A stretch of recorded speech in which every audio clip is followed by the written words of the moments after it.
Beautiful day here in the Irish Hills of Michigan. Looking at about 75 degrees, just a few clouds in the sky. A fun afternoon for these race fans. There's one team in Michigan today that has more people here than any other. It represents 675,000 people. Most of them have never been to a race.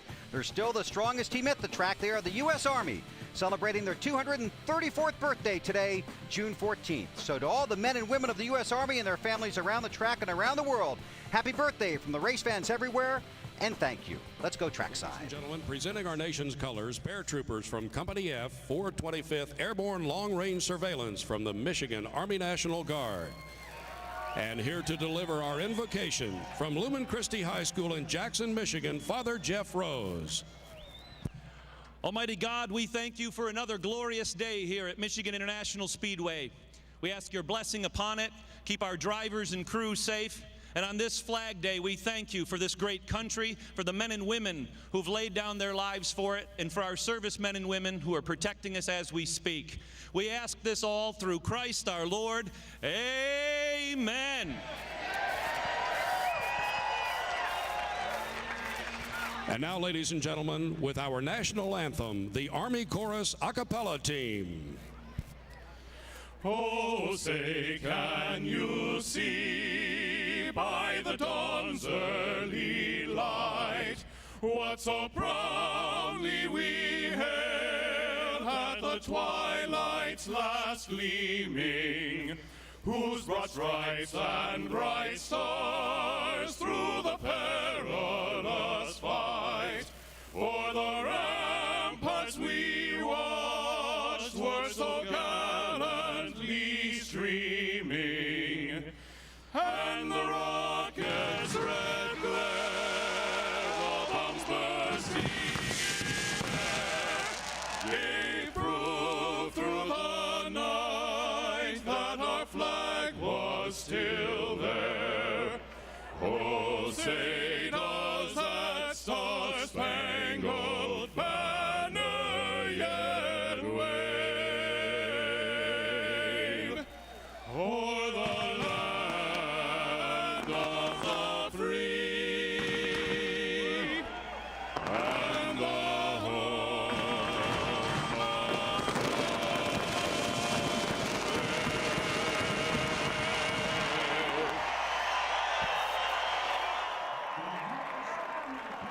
the NASCAR Sprint Cup Series has been coming here since June 15th, 1969. The first race here won by Cale Yarborough. Who's going to win the next one? We're about to find out. That's how you get to the track in a hurry. The flyover here at Michigan International Speedway, 400 miles, ready for the NASCAR Sprint Cup Series. Final stories from pit road. Let's take you there.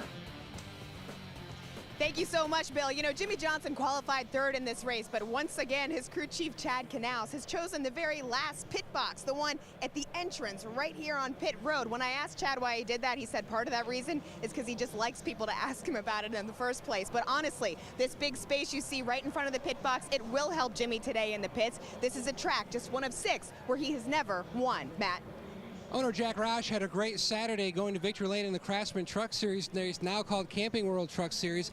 He's trying to go to Sprint Cup Victory Lane once again with this guy, Greg Biffle. Twice they've gone to Victory Lane here. Now, if you talk to the Gregs, Irwin, his crew chief, a little more optimistic than Biffle, the driver. But Biffle thinks they've got a pretty good mount. He's gone to Victory Lane here twice, looking for number 3. Ralph? Matt, on Friday night, Kurt Busch was riding a Zamboni at Game 7 of the Stanley Cup Finals. Today, he's hoping to plow through the field for what would be career victory number 3 here at MIS. He's going to start 5th today. Marty? Well, Ralph, it's been an interesting week for Brian Vickers. Early in the week, he pulled off a pit stop in Times Square without the city knowing about it. Did not get arrested, thank goodness. But the one good thing for Vickers, very close to a contract agreement with Red Bull Racing to extend his time here. And on the pole, I asked him moments ago, is this one of the best cars you've had all year long? He said, no doubt about it. Good enough to win was my question. He said, probably so. Bill? Thanks, Marty. Hope you guys and Lindsay have a fun day down there on pit road at Michigan. 9 different winners this season in the first 14 races. 8 of them are in the field today.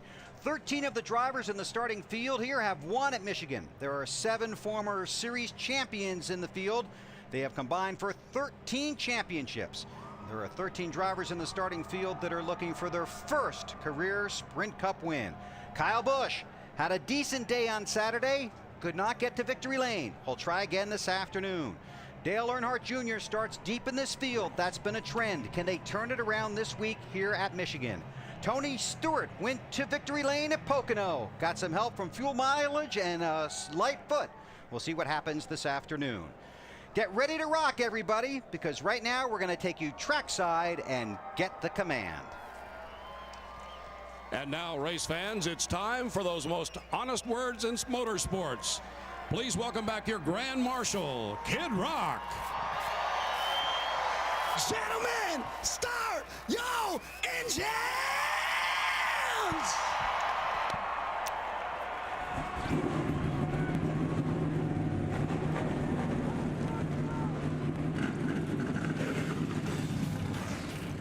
That'll make the highlight reel.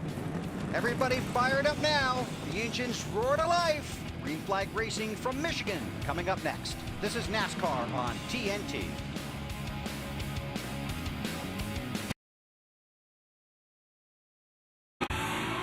Nobody's gonna take my car. I'm gonna race into the ground. Nobody's gonna beat my car. It's gonna break the speed of sound. Oh, it's a killing machine. It's got everything. Like a driving power, big fat tires and everything. I'm a highway star. This is Michigan. Yes, it is. TNT Sports presents the NASCAR Sprint Cup Series. Today, it's 400 miles from the Michigan International Speedway in Brooklyn, Michigan. As we've talked about, perfect day for racing and for race fans. 74 degrees, might get a little warmer than that. Just a very, very slight chance of showers later today. Hi, everybody. Bill Weber along with Wally Dallenbach and Kyle Petty. Thanks for having us in for the race. 200 miles, 400 laps on some pretty racy surfaces here and some high speeds heading into turn one. It's a blast to drive here, and if you can't be in the car, it's just as much fun to watch. Hey, everybody comes here and loves this racetrack. All the drivers love this racetrack, and the reason is it's so wide, it's so smooth, and there's about 4 grooves around this place. You can run all over this place. You can get 4 wide on this racetrack, and it's not a problem. And another thing is, it doesn't matter where you qualify. You can qualify all the way in the back, but because there's so much racing room, it doesn't matter. You can work your way up to the front before the first pit stop. Funny you should mention that. The field qualified here on Friday. Brian Vickers is on the pole, but when you look at the starting grid, there are guys you're going to be watching all over the place as we come to the green. Yeah, and just as you said, you got to work your way to the front. We've got who? We got Jeff Gordon, we got Mark Martin, we got Junior, we got Carl Edwards, guys that we usually see up front and we think are going to be up front. They're starting at the back. Now up front, we've got Bill Elliott, who absolutely loves this place. We've got John Andretti, who's had a tremendous qualifying effort. He loves this place. And then we've got A.J. Allmendinger. Right. I'm blank on that. Sorry about that. A.J. Allmendinger, who has had great weeks the last couple of weeks. So it's going to be interesting to see. Did these guys just do a special qualifying lap or whatever? Can they stay up there, and can these guys come from the back? And of course, we'll have double file restart shootout style from the very first restart until the final lap of the race. Hope you enjoyed it. Let's take you through the starting grid for this afternoon's Sprint Cup Series race here at Michigan. Brian Vickers, third pole of the season. That ties Mark Martin. He's next to Kyle Busch on the front row. Row 2, Jimmy Johnson. Next to David Rudiman, the winner at the Lowe's Motor Speedway. In row 3, Kurt Busch. He's been to victory lane here a couple of times, and you heard Kyle talk about AJ. See how he finishes today. In row 4, Juan Pablo Montoya. He's the defending champ. When we get to Sonoma next week, he's next to Casey Kane. Chevrolet for Clint Boyer in row 5. Next to John Andretti, another Chevrolet. Stephen Lane helping John get a good qualifying lap in. In row 6, last week's winner, Tony Stewart. Next to the Childress Chevrolet for Kevin Harvick. In row 7, Robbie Gordon. Next to Denny Hamlin. There's Bill Elliott. He's back there in row 8. Next to a former Michigan winner, Matt Kenseth. Bobby Labonte and Ryan Newman are in row 9. Back in row 10, Martin Truex Jr. And there's Greg Biffle. And as you look at the rest of the starting grid, Kyle is going to try the radio. Greg Biffle, this is Kyle Petty in the booth. Can you hear me? Greg Biffle, this is Kyle Petty in the booth. Do you hear me? I got you, Kyle. Hey, this is pretty cool. I got to tell you straight up, man, you're the first guy I've ever talked to from the booth in another race car. Most of the time I scream at other guys when I'm driving my car, but never talk to somebody. But the weather was a little bit warm on Friday, cool yesterday in practice. You guys got your fuel mileage and you're set up ready for today with the sun out and the way it is? Well, yeah, Kyle, we think the track's going to be a little bit on the slick side today. You know, we know a little bit warmer, about 7 to 10 degrees warmer today, and a little bit of sun on the race surface. So we know it's going to be a little bit slick, and we're just prepared for it. You know, the guys working on the engine, they made a few adjustments, so we'll get a fuel mileage run this first time, this first stint, see how we are in fuel mileage, and hopefully work on our car, work our way to the front, this 3M Ford Fusion. All right, man, good luck today. Drive it like you drove those cars over to the test track the other day. I plan on it. Thanks, Kyle. So Greg Biffle and the rest of the 42 drivers ready to go racing here at Michigan this afternoon. Before we do that, let's check in with Larry McReynolds. Well, Bill, you just heard Kyle and Greg Biffle talking about how much different this racetrack is today from yesterday. It has lost a ton of grip. There's a lot of unknowns, a lot of scrambling in the garage area this morning. But even with that said, we know every time a driver comes to pit road, he'd love to get 4 brand new Goodyear tires. But we also know track position is so important here, and it's hard to pass. So we may see some guys that are starting near the rear have to make a gamble early just to maybe test the waters for possibly late in the race. And I think Ralph Shaheen is with one of those crew chiefs. They qualified 30th, and oh, by the way, a year ago, this team gambled and won the race. That's right. Lance McGrew, crew chief for Dale Earnhardt Jr. in the 88 car. 2 tires, 4 tires. How will that strategy play out today for you? Well, I think it really depends on how the Samp Energy National Guard Chevrolet is running.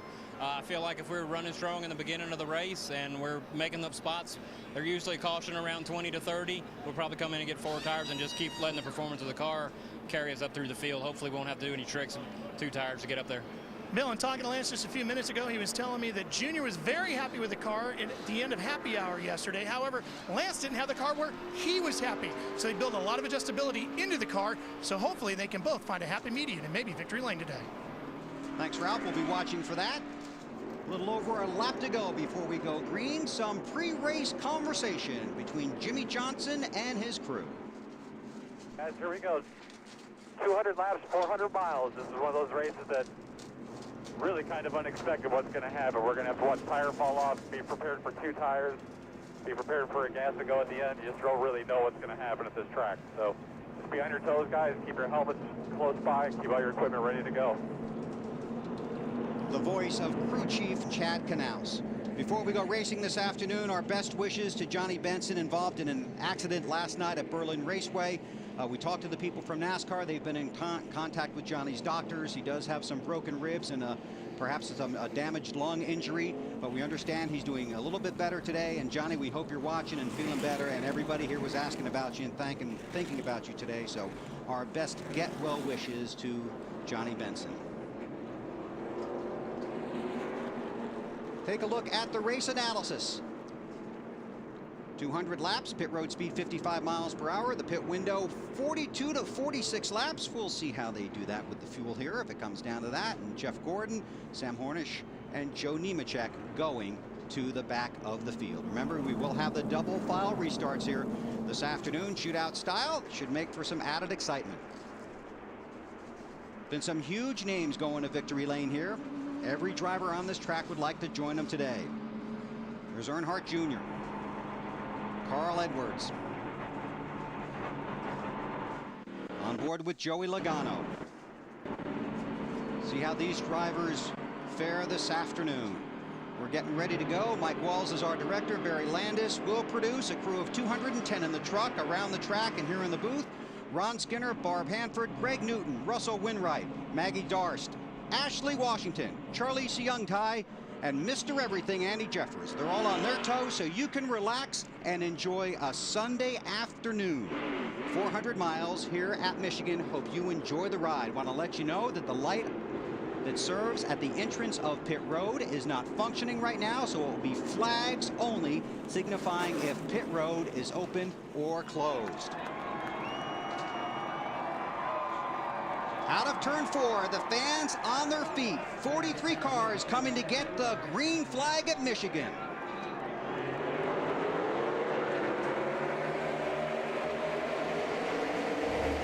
Jimmy Johnson jumps out, got a great start. He's down on the bottom already, trying to get the lead away.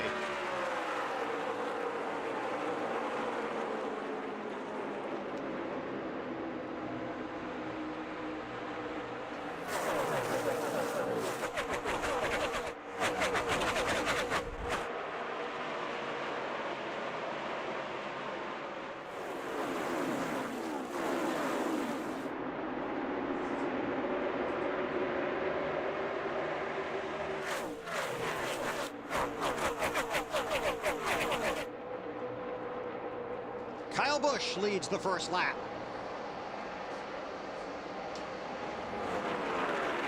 Wally mentioned the 48 car and the great start he has. I'm not sure the 83 took off. No, because the 48 was all over his bumper, and the outside line took off because you see the 18 up there. And it also looked like he got a little bit loose in between 1 and 2. You know, low tire pressures, tires are cold.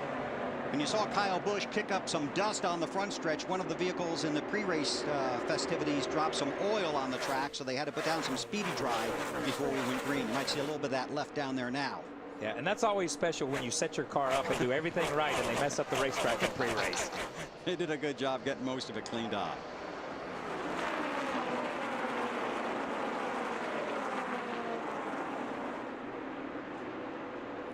Johnson runs second, then Vickers. There's Kurt Busch in the Miller Lite Dodge, the 2-car. Boy, they got racy here early. Montoya behind Busch.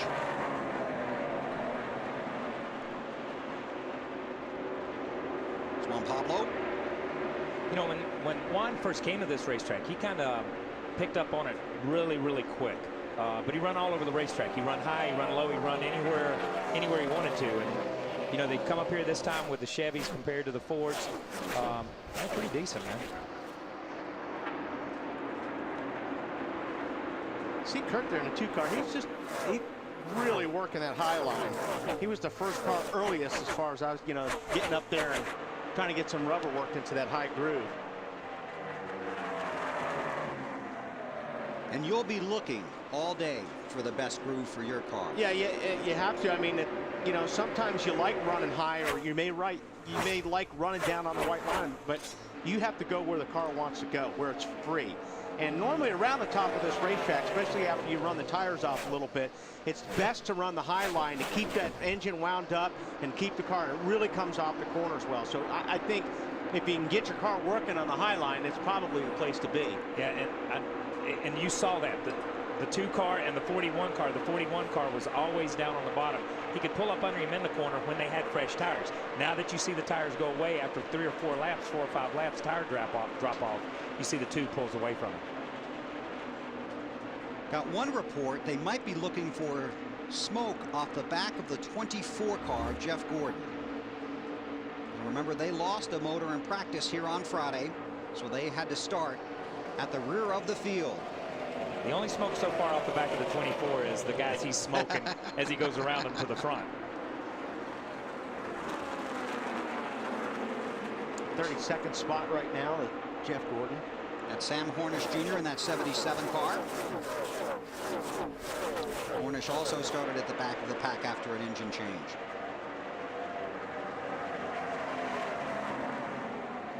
You know, in the opening, we mentioned Allmendinger and AJ and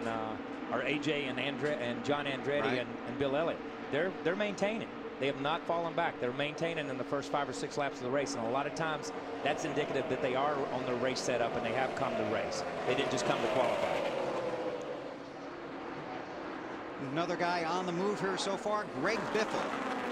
Gordon has gained 12 positions, Biffle 10. You saw Hornish, he's picked up 8 since the green flag. Another guy trying to move forward, Mark Martin, from the 32nd position. Let's get a report from pit road. How about the Biff, Matt? Bill, Greg Biffle thought at the conclusion of final practice they're on a scale of 8.5 on a 1 to 10 as far as his happy scale. Not jumping up and down, he said, but they felt pretty confident about their package. The only issue, he said, he felt like it might be a little tight, and that's exactly early on the complaint that's coming from the cockpit. A little tight out of center.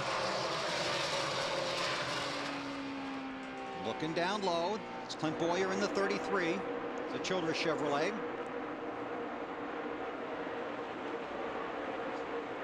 Boy, Biffle just loves this track. He's loved it ever since he started racing here back in the trucks in '98. There's your race leader, Kyle Busch in the 18. 9th race Kyle has led this season. He has led the most laps in 2009. And you see that 48 working that high groove, and you can see how he closed the gap. He just picked up 4 car lengths on Kyle right there. So you obviously see the big 2 differences right now. Kyle's trying to work the low line, but watch the 48 as he runs high, especially off the corner. This is where you get ahead of steam and go. This is for the lead. Johnson has it. About the 18, Marty. Yeah, this is what Kyle Busch was worried about. Talked to him this morning. He told me the car is almost too good at the beginning of a run. They really felt like they lost time, Bill, on old tires at the end of the run. And as he predicted, he said about 10 laps into the run, that's when our car starts to fall off. As you see, Jimmy Johnson has now gone around for the lead. A little bit too loose for Kyle Busch right now. Lindsay? Yeah, Marty, Jimmy Johnson right now being pretty quiet on the radio. They were worried in practice that their car has been really free. They were really battling with that. But Jimmy still looking for that first win here in Michigan. And when I talked to Chad Knaus earlier today, he said it's not that we haven't had strong cars, it's just that we've had mechanical issues, fuel mileage problems, and we think we can get it done today. We'll be watching. Jimmy Johnson leads in the Chevrolet. Chevrolet has only 1 win here in the last 15 races. Of course, that would have been Dale Earnhardt Jr. last year.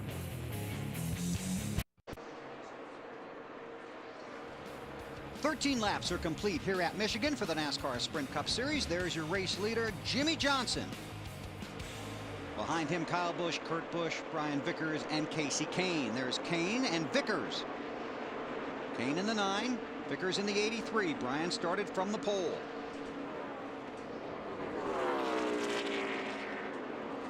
Kurt Busch has gotten around them. Let's get a check on the 18. Marty. Bill, Kyle Busch currently in second, trying to hang on to that. And he says he now has a vibration that he feels like is coming from the engine. Here's what he said on the radio. When I get out of the gas, getting into the corner, I have a vibration that kicks in at 8,000 and stays with me off throttle, on throttle, all the way till I get to 9,000. It goes away. And the engine gurus at Joe Gibbs Racing now on top of the pit box with Steve Addington trying to diagnose what might possibly be going on with this engine. Larry, Matt?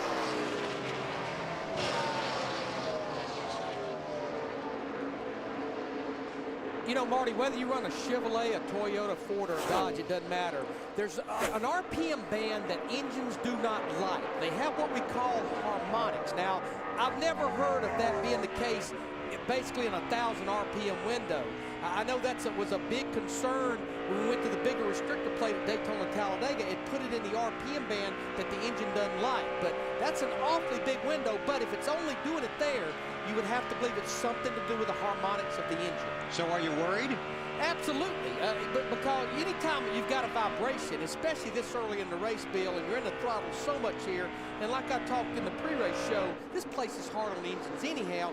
No question, I'm sure they've got their heads together right now. Hey, Larry, let me ask you one more thing. Could it be something beside the engine? Because he said it's not only off the gas, it's on the gas. You know, sometimes you have you've been in a wreck, you have a fender flapping, you have the skirt flapping, you have something hitting that sends the harmonics to a car at a certain speed or at a certain angle. Could it be something different than the engine? Well, Kyle, I've even found where tailpipes against the frame or something like that, as the engine goes through a certain RPM band starting to build speed, can make the driver feel like he's got a vibration in the engine.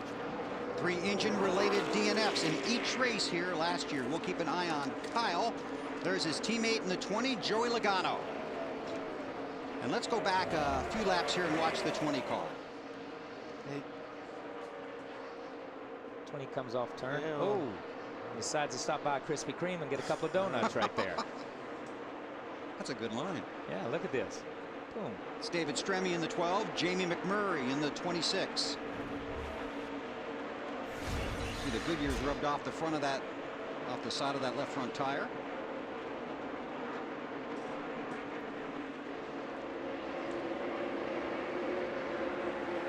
Logano got the win last night in the Nationwide Series race. And you see that fender. That fender's driven in on top of the tire. You could just barely see the shine of the tire.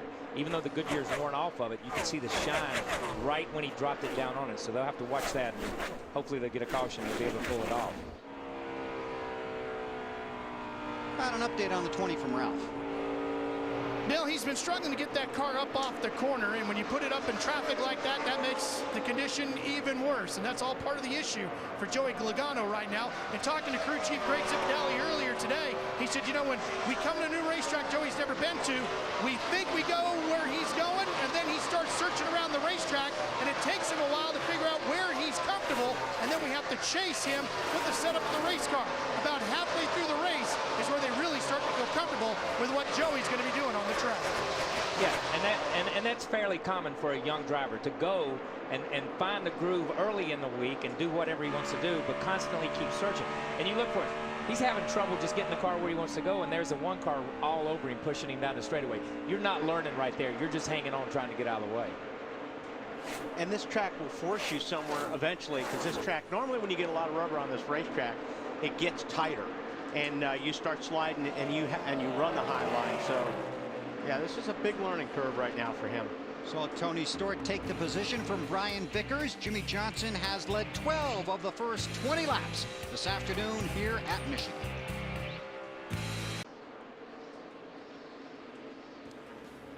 Aerial coverage provided by Goodyear, the official tire of NASCAR. New Fuel Max tires help you have a winning fuel strategy. Tony Raines and Joe Nemechek have gone to the garage. Max Pappas is 1 lap down. There are currently 40 cars scored on the lead lap. Let's look at today's UPS Maximum driver. Jimmy Johnson has led a lap in 13 of the 15 races this season. That includes today. And coming in, he had led 648 laps. This race season, look for David Reagan to take on the delivery drivers of UPS in Maximum driver. So Johnson is the leader. Then it's Kyle Busch, then Kurt Busch. That's back around 10th position. The 11 of Hamlin and the 00 of David Rudiman. Hamlin takes the position. Just to update you on some of these guys quickly, Jeff Gordon has picked up 26 positions after starting at the back of the field. Mark Martin came from 32nd. He's picked up 16. Greg Biffle up 13 positions. Carl Edwards has picked up 12. David Reagan plus 9. So a lot of the guys that Kyle talked about at the back of the field have really come marching through with just 25 laps complete. Johnson has led 17 of those 25 laps. Kyle Busch led for 8. And Johnson's lead is now 5.5 seconds. And there is Mark Martin, a popular pick to go to victory lane here this afternoon when you talk to the teams in the garage. And there you can see the progress he's made through the field. Let's check in with Matt Yoba. And his spotter keeping Mark abreast of just what the competition is doing as far as where they're running on the racetrack. And Mark is actually in the high line for Mark Martin. Typically 1 to 1.5 lanes off the bottom is as high as he likes to go. A bottom dweller right now. He says really not a lot of grip. That's his biggest issue. Marty Snyder. Well, Matt, when one of the cars fell to the back of the field, Carl Edwards started actually this race 27th. Where did he win from last August when he started in Michigan? 27th. Carl hoping to pull off the same feat today as Mark Martin goes around him. He's got a problem, though. When he runs the bottom of the racetrack, it's too tight. When he runs the top, it's too loose. So right now he's kind of running the middle, trying to find the ground that he would like to get to. They've made a lot of ground up so far early in this race, and only once in Carl's career has he not finished in the top 10 here at Michigan, Bill. Thank you, Matt. Juan Pablo Montoya, Greg Biffle. Yeah, Montoya looked really good in the last practice, and he's been pretty fast here all weekend. I think these guys are going to have a good day. Looking to rebound from Pocono, although he did post a good finish at Pocono, he just really didn't have a very good race. And that's depressing in a lot of ways. Because no, you leave for other people. You leave and you think, man, we had a good finish. We stole one right there. But you can't figure out why you run bad. Lindsay Zarniak. Bill, you know, it's interesting, and I want to add on what you guys are talking about. I talked to Juan Montoya's crew chief this morning, Brian Patty, and he said actually it was my inexperience that he thinks has hurt them here in the past. And he said that he came here and they tried all different things, and it's really made a difference for Montoya. Brian Patty said that they've really kind of hit on some communication together, because when you look at it, he's never finished on the lead lap here at Michigan. So obviously they've made some changes that are pretty successful for them off to a good start. I can tell you that Sterling Marlin and Dave Blaney have taken their cars to the garage. Two more of the teams that we talked about on the countdown to green did not plan to run the entire race.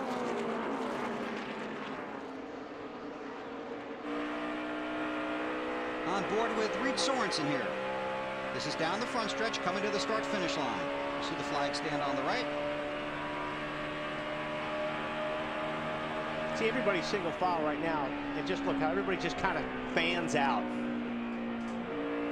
There's just so much real estate here that you can race on. And see how smooth it is, too. And that's why, you know, that helps being able to run all these different lines is a smooth racetrack. Reed's in 32nd, looking at the rear bumper of Hornish. Up front, Johnson's increased his lead to almost 7 seconds over Kyle Busch.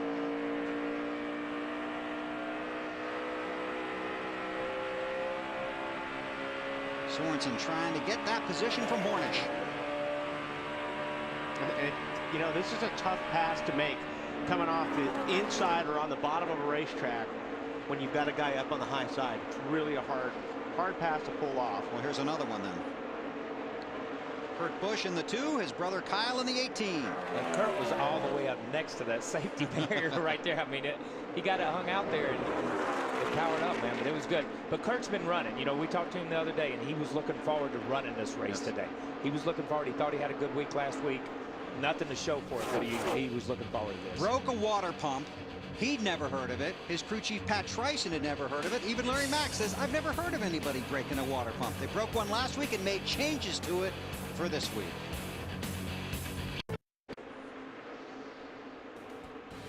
The Irish Hills of Michigan on a beautiful race weekend here at the Michigan International Speedway. NASCAR on TNT, 35 laps in to this 400-mile race at Michigan. Jimmy Johnson is the race leader.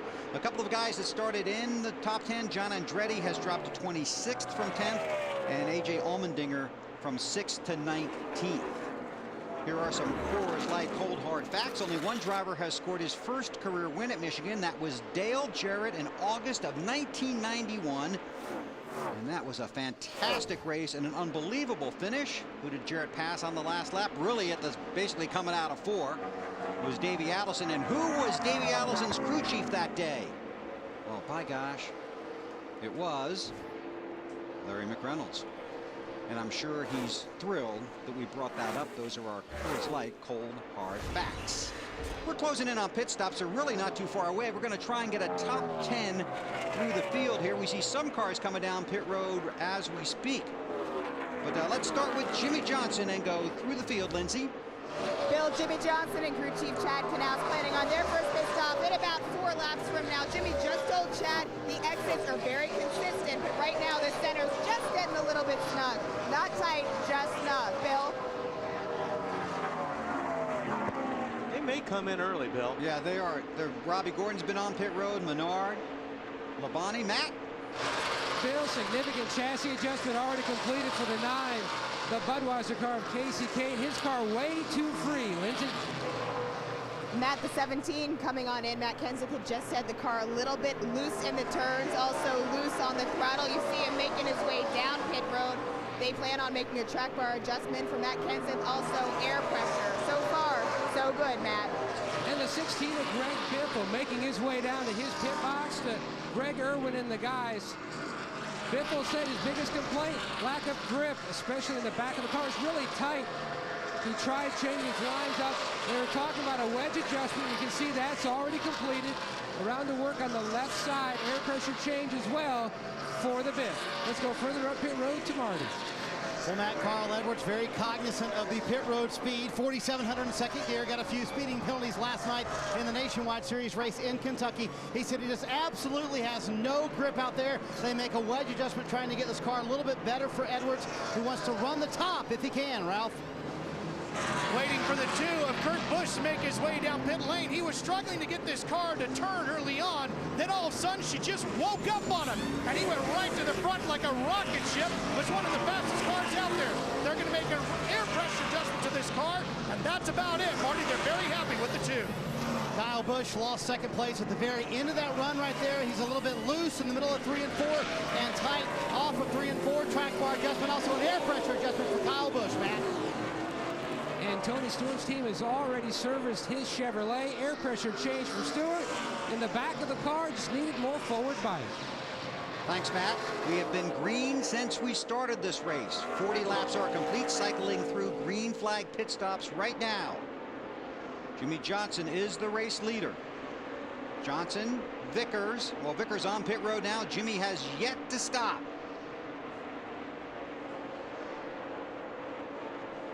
Vickers all the way down toward pit exit, Marty. And Bill just filing away, obviously getting very good fuel mileage for Brian Vickers. Ryan Pimda told me this morning that would be the case for this team. Extremely loose. He said when he gets to the gas, back end wants to spin out, down one round on the track bar. Also an air pressure adjustment, Lindsay. Jimmy Johnson is in his pit stall. The guys have gone around to the car. They're going to give him 4 tires and fuel. Jimmy also saying he has now lost overall grip, Marty. Jeff Gordon in here has gained a ton of spots since the beginning of this race, already leaving pit road. This is where they think they can gain a lot of time today. Gordon tight in 3, loose off 4. So they made an air pressure and a wedge adjustment trying to fix them up. As we talked about, Gordon had gained 24 positions under green since we started. Jimmy Johnson comes off of pit road. He will resume his position as the race leader. He has led 33 laps. Kyle Busch has led 8. 41 laps are complete. You look at Casey Kane. Runs in the 2nd spot.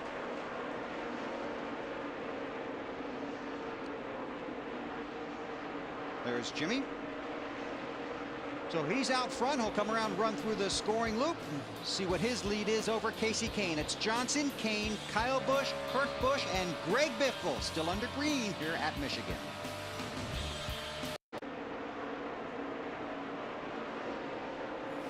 Working lap 46 of 200 at Michigan International Speedway for the Sprint Cup Series. Jimmy Johnson is the race leader. We've cycled through green flag stops. Jimmy never lost his lead. His lead was 6.8 seconds before the pit stop started. Now it's 4.5 seconds over Casey Kane. NASCAR fans, let's look at this week's standings for the AT&T Fastest Pit Crew of the Year award. Fans, don't forget to cast your vote for the AT&T Fastest Pit Crew of the Year. You can do it from your AT&T phone. Text in the car number for the pit crew you think is the fastest and most valuable in each race to 2258. The AT&T Fastest Pit Crew of the Year award delivered by AT&T, the nation's fastest 3G network. Kyle Busch looking forward at Greg Biffle. You know, this is interesting. We heard Kyle Busch talk earlier about having a vibration between 8 and 9, but he's really maintained. He's not lost anything. You know, the 48 car passed him early in the race, and these cars passed him until the 16 car just passed him there on the racetrack. The only other car that's really passed him on the racetrack has been the 2 cars, so he's really didn't lose anything from the vibration. So it's interesting to see, wonder how this plays out, or if they've got a handle on it, or after the pit stops, if that vibration went away. Well, that's what I was going to ask, to see if maybe it was a wheel, and it threw a weight or something like that, you know, in the first few laps. Now, another thing we were watching was that Casey Kane picked up some time on the track because he pitted earlier and had the fresher tires. He's now 5.2 seconds behind Johnson. Then it's Biffle, then Kyle Busch in 4th, down to Martin. Yeah, guys, he hasn't really mentioned that vibration, talking about Kyle Busch, since the one time he mentioned it early on. Chassis-wise, felt like the car was pretty good. Again, they felt like they gave up too much towards the end of the run. Tell you what, a lot of crew chiefs looking to the skies right now because it's starting to cloud up, and that certainly will affect the racetrack a little bit as well. Well, and especially since, Marty, I mean, there's a lot of cars right now that are talking about no grip and no side bite. And if that sun comes out, that ain't going to help the grip at all. Yeah, and no side bite is a funny term that you only hear race car drivers use. What is side bite? You know, you're sitting at a stoplight and you leave and you go forward. You feel your car move forward. That's bite. That's when they say they have no grip. That would be like you just get in the gas and spin the rear tires. That's no grip, and that's what these guys feel as they leave coming up out of the corner. They feel that little, as the rear of the car squats and they move forward. It'd be like if you turned right at that light and just spun out. And you spun out. That's no side bite. Right. Because when you turn and the car rolls that way, that's side bite. You want a little bit of a cushion on that right rear. And some of these guys are saying, I've got no forward grip, but I've got no side bite either, which really scares them getting in the corner. Yeah, I was going to say, when you get in the corner, you carry so much speed here at this racetrack. You go diving down in the corner, and the car, here's where that side bite's holding you in the racetrack, right here. the car's gripping right here, and that's where you want the side bite. See the 9 car? See how that thing is floating through the corner and the rear of the car is kind of dancing around? He doesn't have a whole lot of side bite. Yeah, that's not, he's losing side bite and forward bite all at the same time, and this is where he gives it up. See how he goes in the corner, and he's up at the top. He's afraid to get off in that corner because he knows he's got nothing to lean on over there. Biffle to second place around Casey Kane. Matt on Casey Kane. And Bill, he's been running the Richard Petty line right up by the wall much of this event. Now his biggest issue, you touched on it, lack of grip. They made an air pressure change on the last stop to try to help that. And Casey says that it did help on the beginning of the run, the front side of the run. His car much better, but it'll be a work in progress. The next stop already looking ahead. What change they'll make next to get this car better and better. And you almost, Matt, you almost have to be 2 steps ahead, because if your car doesn't have it now and that sun comes out, you need to make sure that you make a big enough adjustment on that car to make up for when this track gets hot. I just want to point out, on June 14th, 1998, this race went 118 laps before the first caution flag came out. And they have had a caution. What year? 1998. There's David Rudiman. Say, I remember that. He runs in the 14th position, and he was talking to his crew about how his car is handling. Evil loose on entry 2. Evil loose. I can't run the top. Jumping out, I'll be getting in. Stuck to the center. Quick as I go to the gas and try to get off with it. Just loose. No side bite at all. Simple. We'll just work on the back, trying to make the back better. Yeah, you got to do something to get the back in the racetrack big time, bud. But it's hung out at a 45-degree angle all the way to the center of the corner as it is right now. And guys, just for a way overview, let's review David Rudiman's weekend. First lap on the track Friday in practice, he scraped the wall because the car bottomed out so bad. Then he went out and qualified 4th. Then yesterday in practice, the car back downhill was not very good. Kyle and Wally, I'm sure you've had one of those weekends where highs and lows all weekend. Right now, Rudiman in one of those ruts. Not very happy with that race car, as you can tell. And actually, Kyle touched on it. You can run the high line because you don't want to turn the wheel. He's so loose, you can't even run the high line. He needs to run the middle, so he's got all that real estate, because he's going to take up the whole racetrack. And it's really, really bad at a track like this if you're loose in. Yeah, and I like this comment. I'm at a 45-degree angle all the way through the corner. Well, let me tell you something. The corner at Michigan is from turn 3 back over to turn 2, because you never really run straight at this racetrack except right in the middle of the backstretch. Now, when Kurt Busch pitted, we saw the damage to the right side of his car, so he's already contacted the wall, or at least brushed it one time, and he has been running that high groove all day since the green flag. See Tony Stewart's on board looking back at Kurt, that Miller Lite Dodge. Meanwhile, up front, it has been Jimmy Johnson. He has led 46 of the 54 laps, and he is 7 seconds ahead of Greg Biffle.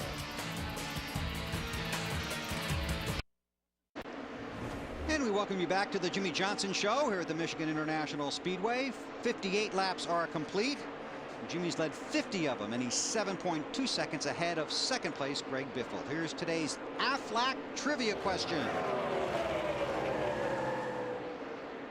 Who was the oldest driver ever to win a NASCAR Sprint Cup race? I know this, so I'm not going to answer it. That's how you did it in school, isn't it? That's a good point. That's a good point. Who's the oldest driver ever to win a NASCAR Sprint Cup race? Harry Gant. That's right. Harry Gant, 52 years, 7 months, 6 days. He did it right here in 1992. Mark Martin may blow that record all to pieces at some point. He could. Yeah. He could. And there'd be nobody more happier for him than Harry Gant. Yeah. This is a gratuitous Kyle Petty shot here. This is Bobby Labonte, 3 wins here, 4 pole positions. Bobby just got knocked off the lead lap. He scored in the 32nd position. But wait a minute. Bobby has just become a new uncle. Okay. Christy Labonte, Terry's daughter. So now that makes Terry a grandfather, right? Terry Labonte. Yes, I'm glad. Talking about the oldest driver. That's not how he explained it to you, though. Yeah, Terry Labonte's a grandfather now.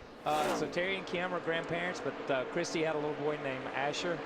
Matt and Christy, they live in Texas, and I think Terry and Bobby and the whole family is all excited for Christy. And we congratulate the entire Labonte family. Now we'll try and do it again. Through the field, ladies first. Here's Lindsay. Thanks, Bill. As part of that Jimmy Johnson show that you talked about, Johnson obviously would love to take home the trophy today, but he just got on the radio, said the car's a little bit free into one. Front of the car is positive. He said we've got to adjust the back of the car to the track a little bit more. Matt? The fastest Ford belongs to Greg Biffle, the 16, currently runs second. The car, he says, is a little bit on the free side. He and Greg Irwin were hoping that the sun would come out. As the progression continues throughout the whole weekend, the track getting hotter and hotter. They're hoping for a slick track. Meanwhile, the 9 of Casey Kane. This was a great stretch for him last year. Kane hoping for another win here at MIS. He says the back of the car still not into the racetrack. Looking for another chassis adjustment on the next stop. Meanwhile, Tony Stewart, he has scored 429 more points this year than he did 1 year ago heading into the 15th race of the year. Stewart's biggest complaint earlier, no grip. Air pressure change in the last stop. No comment since. He runs fourth. Ralph? Matt, Kurt Busch just said on the radio, same thing every week. As the track gets more and more tight, we get more and more tight as well. And it's a problem that he's having to deal with, but he's doing a good job with it. He's got that car running up in the 5th position right now, still sitting in the top 5 right where he started, Lindsay. Ralph, it's funny because Juan Pablo Montoya, he'll tell you he is never satisfied with this car, but he's got to be pretty happy right now running 6th. After all, he's never finished better than 25th at this track, but right now they continue to tell him the car is very, very good, dude, Marty. Lindsay, earlier this week, Kyle Busch told me, you know, I've never figured out Michigan like I have California. I like to race California a little bit better. For some reason, Michigan, just not my best racetrack right now. Kyle going the wrong direction as well. Currently, he's in the 7th position. His car extremely loose. He said, guys, you know what? We fixed the exit, but now I'm too loose off the exit. So we made it a little bit better. Need to go a little further, Ralph. Even with the clouds coming over the racetrack, Marty, and the track getting tighter, Boyer is still dealing with a very loose race car. It's something he's had to deal with ever since this race got underway. They made a lot of air pressure adjustments, still hasn't dialed it around, but he is running one spot better than where he started. He currently sits in 8th. Marty? Ralph Denny Hamlin just took the 9th position away a moment ago. His car very, very loose on that last run. They made an air pressure and a wedge adjustment trying to get him better. And the car, as you see Denny running that very, very high line, is better on this run. This is the latest and greatest Joe Gibbs Racing chassis. Lightest chassis they've ever built. The team very excited about this car, Lindsay. Marty, the 17, a little bit concerned about their car. In fact, they had considered bringing it in because Matt thought that the left front might be going down. Obviously, that's not the case, but he'll tell you the car very, very loose on entry. Matt does not know, in fact, what they did to the car on that last stop to make it feel that way. Right behind him, a very different story, David Reagan, who is running basically the race of his life here at Michigan. Reagan has really, really struggled this season. I talked to his crew chief, Jim Infegan, in the car, the garage this morning, who said he is trying to keep this team very positive, very motivated, and right now, David's getting the job done, Larry.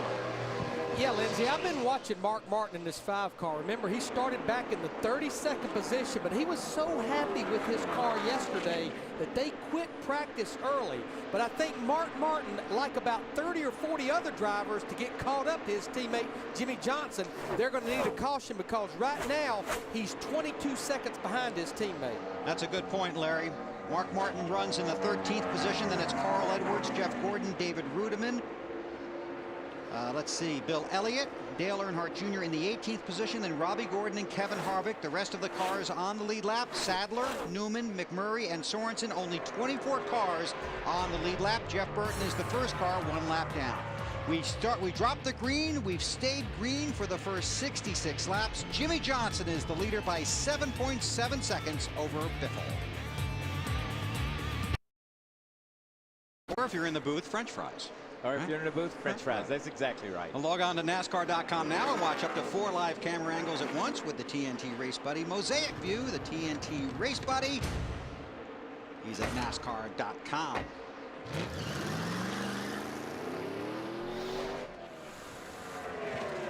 And we have an Ask the Booth question. Are you ready? I'm ready. I'm leaving the booth right now. It's from Jay. The question is, will the double file restart rule apply at Sonoma next week? Yes, it will. And I think that's going to be pretty exciting. I think at 2 places I'm looking forward to the most on the double file shotgun restarts. What is it called? That's Shootout close, that's restarts. close Yeah. enough. That was close for enough, you. man. I loved it. But is Sonoma and Daytona. I mean, Daytona, that race is going to be spectacular as well. Caution what's is going out. on. Front the brake. Caution's out. Front the brake. Speaking of double foul And now we're restarts, going to get one. And let's see what strategy plays out here. And these teams were getting very close to green flag stops. Debris in turn 3. 72 laps are complete. This is our first caution of the race. The lucky dog is Ryan Newman. And I'll tell you what, when it goes green here like it did, it's bad news for a lot of these guys, because there's a lot of guys that are lapped down now, because you get Jimmy Johnson gets hooked up, and some of those guys are struggling a little bit. And I mean, there's, I don't know what, 10 or more cars right now, one lap down.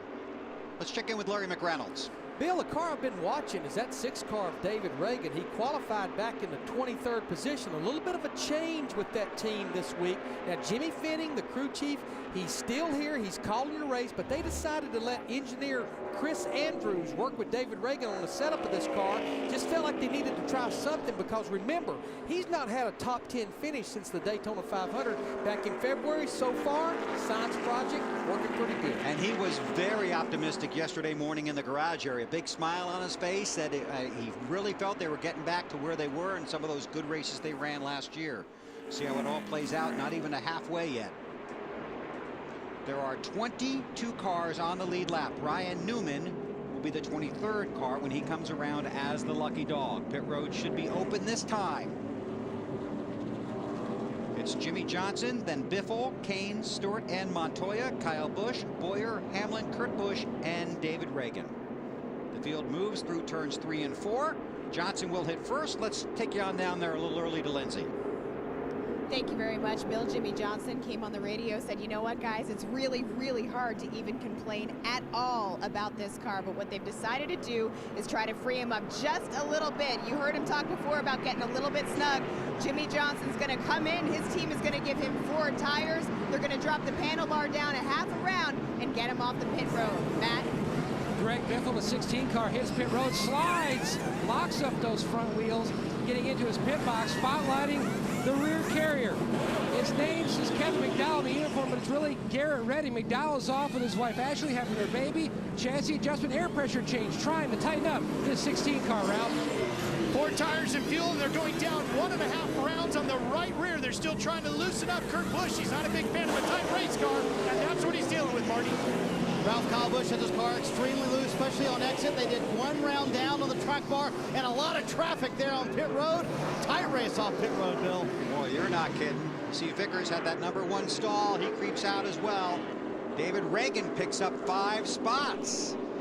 Look at Tony Stewart losing 6 spots. We'll find out what happened to those 2 guys. Reset the field, go back to green. This is NASCAR on TNT.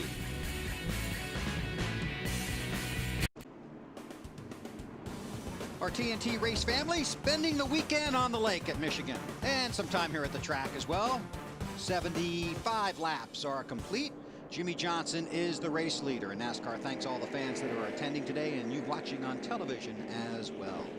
Everybody has been to pit road except Michael Waltrip, and he is the lone wave around car. So now, unlike Pocono, and we talked about this last weekend, you could come in, get your pit stop, and come back out without getting lapped. At Pocono. At Pocono. Right. Here, you're not going to be able to do that.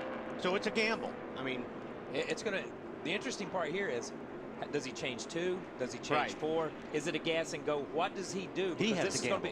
He's the gambler. Yeah. And it's going to be a test. A lot of people's going to go to school on Michael Waltrip, right? Yeah. Okay, Tony Stewart's pit stop. He currently runs in the 10th position. Let's go ahead and take a look at it. And here he comes down pit road, and listen. 5, 4, 3, 2, 1. Watch the front right tire changer.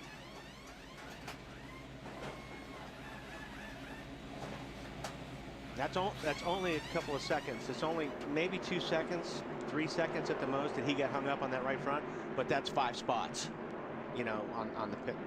And we heard Tony on the audio while we were in commercial say nice recovery. So he was actually watching the tire changer when he went over there. And it's always nice when the boss man says, nice recovery, you know what I mean? And that keeps his team pumped up. I mean, they're coming off a win last week. They need to stay pumped up. You know, don't need to get down over a pit stop this early in the race. Double file restart. 24 cars are scored on the lead lap, including Michael Waltrip, who was at the tail end of the field. Jimmy Johnson chose the outside line, leader's choice, on the restart. Double file restart, shootout style, all the lead lap cars up front.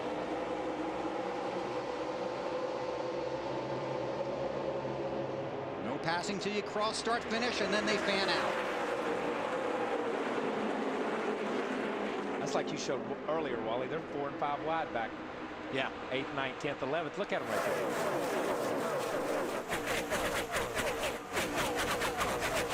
And that's fun.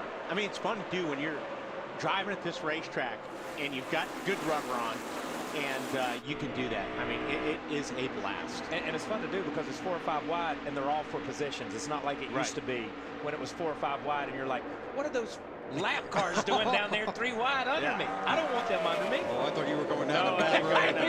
I did not go down a bad road.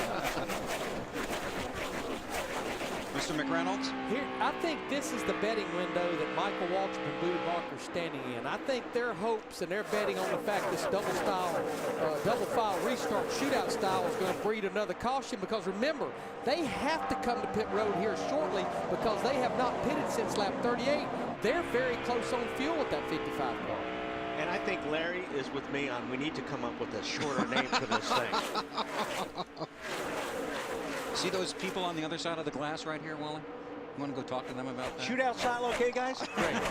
That's what it is from now on. Perfect name. Perfect name. We also showed you that David Reagan lost a few spots on pit road, and now he's lost a few on the track. Took 4 tires and fuel. Kind of got pinched in some traffic getting off of pit road, and that could be where he lost those spots. Reagan runs in the 11th spot. We're watching the 2-car Kurt Busch here. We had the opportunity early in the week to sit down with Kurt and talk to him. And Kurt made a couple of interesting comments that he hates a tight race car. Right. Hates a tight race car. And I mean, he was adamant about it. And then we heard Ralph, who did a great job on the pit whip, say, Kurt says his car's getting tight, continuing to get tighter, and the racetrack's going to get tight, and they got to do something about it. So it's going to be interesting to see if they made a major adjustment under this, because just as Wally said earlier, you got to count on the racetrack continuing to change. And just about 3 or 4 cars behind that, you'll see the 88 of Dale Earnhardt Jr. He's picked up 5 positions from the restart. That was almost what Reagan 6 car. Yeah, that was big. He was pointed at the infield there for a second. Almost what Michael Waltrip needed. Yeah. And I don't know if he got help on that, and I caught it just as he shot out of line there. But normally on a deal like that, you've got somebody on your bumper. See if it'll come to me. Let's take a look. It's going to be behind this. No, he just got loose. Oh. Way loose. Wow. That's a tank slapping. Man, that is good save. Kenseth in the 17 on board with Tony Stewart. I got to give Kenseth's son Ross a shout out. He ran at IRP last night and finished 5th down there in the division he runs, which is pretty cool. Matt flew down and spent the night with him, so shout out to Ross on that one.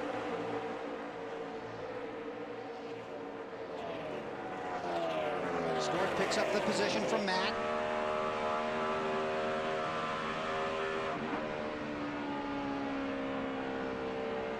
Kenseth runs in the 7th spot. Michael Waltrip last pitted on lap 38. We're working lap 82.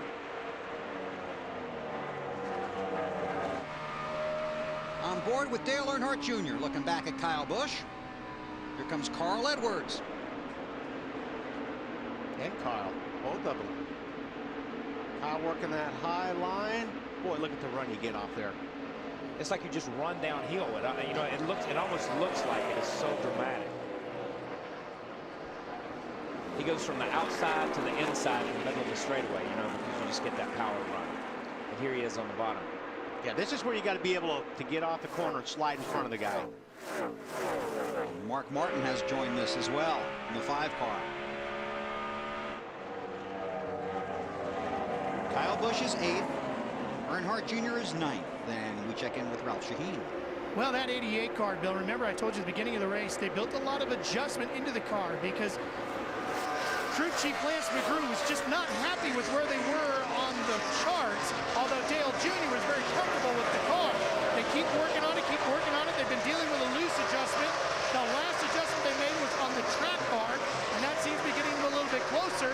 And as you can see, they're moving up the charts once again. Now they're sitting there running in 9th.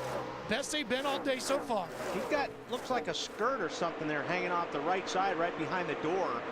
Those skirts right there along the bottom of those cars are very important on how these cars handle.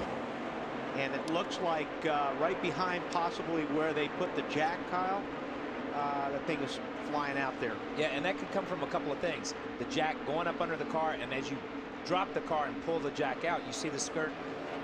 Or where this is at, this is all the way, that's right there at the tailpipe. That's where the tailpipe comes out. So it's almost like the tailpipe has burnt the pop rivets or burnt something through and it's beginning to come out a little bit. This is a replay from a lap ago. But and I think they're still really important. Those skirts, I mean, they actually help suck the car down to the racetrack. It almost creates a vacuum, and when you lose part of that skirt, you lose part of that vacuum. You lose part of that downforce. These are critical to the aero of the car, and probably more so to this car than the old car that we used to run. A lot of times at Daytona and Talladega, you would change your skirts, move things around for drag and for different issues like that. So this is an important part of it. We keep talking about rhythm back. That's Junior talking about getting his rhythm back. We keep talking about side bite and forward bite. When you lose that downforce and you lose some of that, then it changes the side force and it charges side bite and it changes the forward bite and the forward grip. And when he's changing his aero package right here in the middle of the run because something's blowing off the car, it totally changes. And he doesn't know it. Yeah. Right now, he's probably lost a handle on his car. That's what he said, I need to get my rhythm back. Well, what he doesn't probably know sitting in that car right now is he just lost some of the downforce on that car. It ain't going to come back right away. That's when you start screaming at the crew chief. What did y'all change on this car? What did you change? And they didn't change anything. It's just the nature of what's happening right now. NASCAR has asked the 88 team to clean that up on the side of that car on their next pit stop. And Junior just told NASCAR 10-4. We'll clean that up. Dave Blaney, Sterling Marlin, Joe Nemechek, Tony Raines officially out of the race. 4 cars out of the race. 4, man. Looking real good here. Just keep digging there. You're better than that 33. He's got a big hole behind him for the 24. Nice and smooth. Junior's onboard radio. In front of him, Mark Martin in that 5 car. Martin has moved up 21 positions since the start of the race. How about it, Matt? Bill, a huge gain from starting back in 32nd. The first run, Mark didn't make any changes. Second run, he felt like he juiced up that right rear tire. And you know, Wally and KP, I know a number of times over the years, you guys have complained to your crew chief. I'm telling you, I hear a noise in the race car. Well, that's what Mark Martin told Alan Gustafson. The steering gets hard. It gets hard, and I can hear it squeaking. There's a problem with this car. This Charlotte car, isn't it? Yeah, 10-4 Charlotte car. Mark saying when he turns the wheel, it makes a squeaky noise. Right now, though, they made a chassis adjustment on the last stop. Still a tick on the free side as he heads back down to the bottom. And you know, a lot of times a driver will ask a question like that, where did we run this car last? Because in his mind, he can't figure out what's going on in the car. And if it's a new car, then it's a totally new set of circumstances to you. But if you've run it before and you're familiar with it, it's like, oh yeah, I remember this car did this at Charlotte, and I forgot to tell you. Or I remember this car had that problem before. So a lot of times that's why a driver will go back and say, where did we run this? I can tell you Michael Waltrip's hopes ran out. He had to pit on lap 84. He's currently scored 32nd, 1 lap down. Jimmy Johnson is the leader by 2 seconds at Michigan.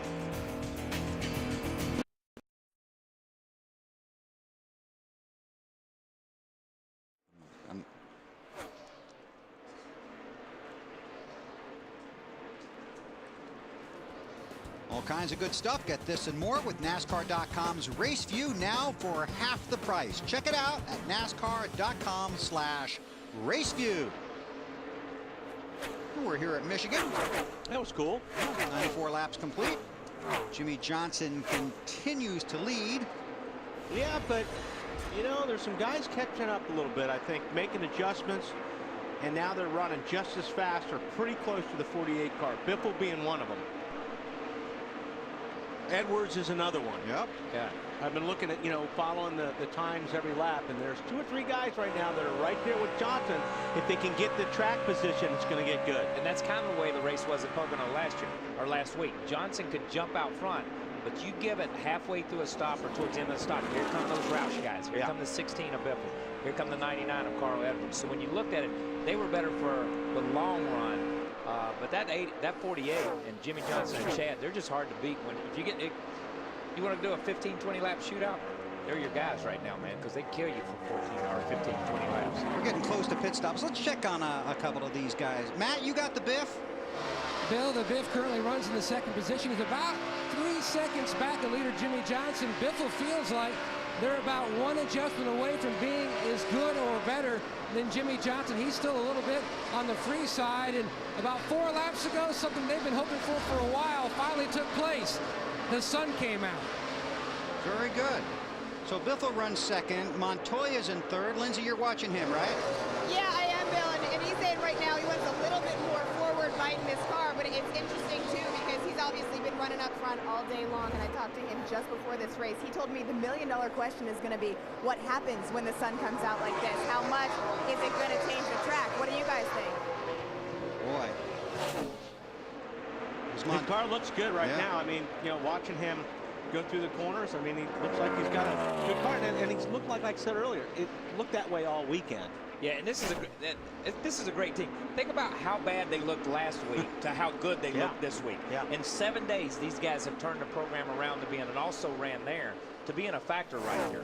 Ralph, I know you got your hands full. What's the latest on Earnhardt Jr.? Well, it's just kind of interesting. He was talking about the safer barrier over in turn 2, and Wally and Kyle, you guys have put in a lot of laps here. He was talking about how before the safer barrier was there, when you could get all the way up around the edge of the racetrack over there, the track would change as you came off of turn 2 and could actually use that to your advantage. And now with that safer barrier sticking out, what is that, about 1.5 feet, almost 2 feet, it has taken that line away. And that's at a lot of racetracks. And probably all the racetracks that they put the safer barrier. Yeah, almost everywhere where they put the safer barrier, it comes out, and it's hard to blend it back in without taking the racetrack away. But let me tell you something. I'll give you that racetrack every day of the week to have that safer barrier. And Junior will too. All he's saying is, it was a place I used to run, and now I can't run there. Carl Edwards has gained 20 positions since the start of the race. Marty, what's the latest? And since this run, Bill, he's gained several positions as well. Keep an eye on this 99 car. Listen to the changes on the last stop. Down on the track bar, half-pound out of the right rear tire, and 1 round of wedge in the left rear, all to fix a very loose race car. Carl said at the beginning of this run, I can tell already, guys, much better, extremely happy. He's one of those guys moving towards the front, off turn 2. Here was his quote, it's perfect. Don't touch anything there. Love it when the driver says perfect. When that man gets to the line, we'll be halfway here at Michigan, and then we're going to go through pit stops, see if they come under green or if the caution comes out. You're watching the NASCAR Sprint Cup Series from Michigan on TNT. Moments that changed the game, brought to you by Viagra. Martinsville Speedway on a scorching day in 1998. Ricky Rudd overcomes high temperatures and a faulty cooling system, suffering burns over parts of his body to win the race. He was the last owner-driver to win a Sprint Cup race until Tony Stewart won last week at Pocono. They ran out of ice bags that day, and they took Linda Rudd's makeup kit and put ice in that, dumped it out and put ice in that, as I recall, and fed it to Ricky through the window. Yeah, and that's amazing. I want you, if you see that footage of a guy like that, that guy drove all day long and was that exhausted at the end of the day to do that. You don't see that much anymore because of the technology and the cool suits and the water systems that they have and the things, the hydration systems they have are so much better. Here's a story that's been developing. It's driver Denny Hamlin and it's reporter Marty Snyder. Yeah, guys, Denny Hamlin was extremely loose on the run before this one. Wanted to run the high line. He couldn't get up there, so Mike Ford decided to make some sweeping changes, added a spring rubber to the left rear spring, a pound of air to the left rear tire, and that has made this 11 car come to life. Mike told me this morning, I'm tired of winning practice. I want to see something in the race. Expect us to be very aggressive with our changes. Second stop of the day. That's what they did, and it really helped out this 11 car. And that's interesting because I just had somebody Twitter me on why after a green stop do people that are already loose continue to get looser. And the answer is under a green stop you can't make major changes like that. You heard all the things that Mike Ford, but as you see the car coming off the corner, obviously they don't have it perfect yet. But you think? But at the same time, you just heard him talk about all the changes they made to that 11 car. They can do that under caution. You do that under green, you're going to go a lap down. That's 9th place. Check that. That's not 9th place. That's better than that. Kurt Busch is 6th and Carl is 7th. Busch in that middle light Dodge and the LifeLock Ford for Carl Edwards.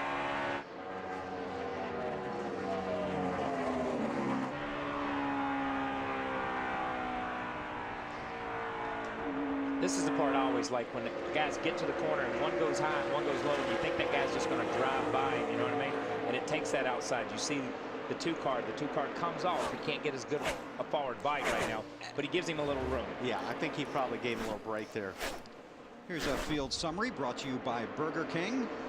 Jimmy Johnson has led 98 laps. So a virtual lock to lead the most laps here this afternoon.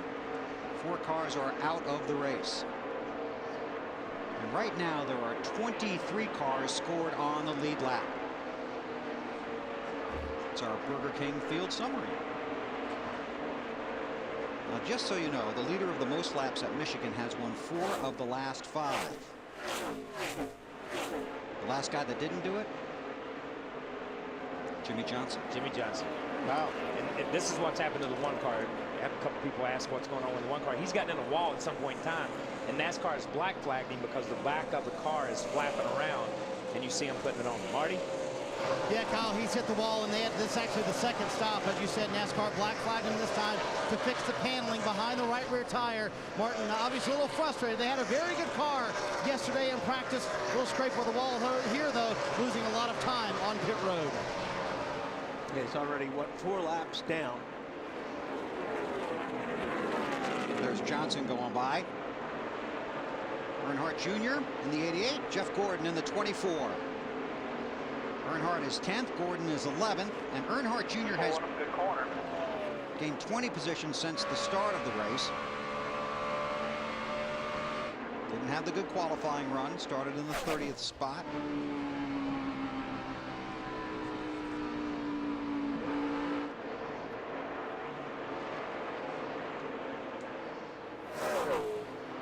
Earnhardt's car has been. Sorry, go ahead. I was just going to say that's another situation where Earnhardt could see that Jeff was a little bit quicker, so he cut him some slack, just like I think Kurt Busch did. Larry, you were keeping a close eye on that 11 car, weren't you? Yeah, I was real curious until Marty gave the report why they lost 8 positions on that last stop. But what they did when they pulled the left rear tire off, they took a spring rubber. It's about a half of a piece of black rubber. And all that tire changer did when he had the tire off, he just shoved it in the spring like that. It doesn't take that long, but when the competition is good as it is on pit road, that equates to losing 8 positions. But what that will do, Bill, it stiffens its left rear spring. That way when Denny picks the throttle up off the corner, it helps keep wedge in the car where it's not so loose and he can stay in the throttle. It's pretty toasty under there too, isn't it, Larry? Yes, it is. It's hot and people screaming and everything else is going on. There's Denny Hamlin battling with Kurt Busch for a position. He takes it, and that's 7th. I can tell you that A.J. Allmendinger has gone to the garage with right side damage. And we saw him get into the wall a couple of times early in the race before the groove was really worked in. He was up there trying to run it in and just knocked the wall. And a lot of times it doesn't do any damage, but you do it repeatedly. Eventually you knock that rear end out of line and it's over to the left. And then you want to talk about a bad driving race car. Lap is 1:11, 89 to go. Somebody out there is asking, when's this thing going to be over? Yeah, you know that's not a good sign. That's not a good sign. Asking what lap it is. Carl Edwards, Casey Kane. Boy, everybody's still chasing Jimmy Johnson. He has led 103 laps, and pit stops should be coming up when we come back.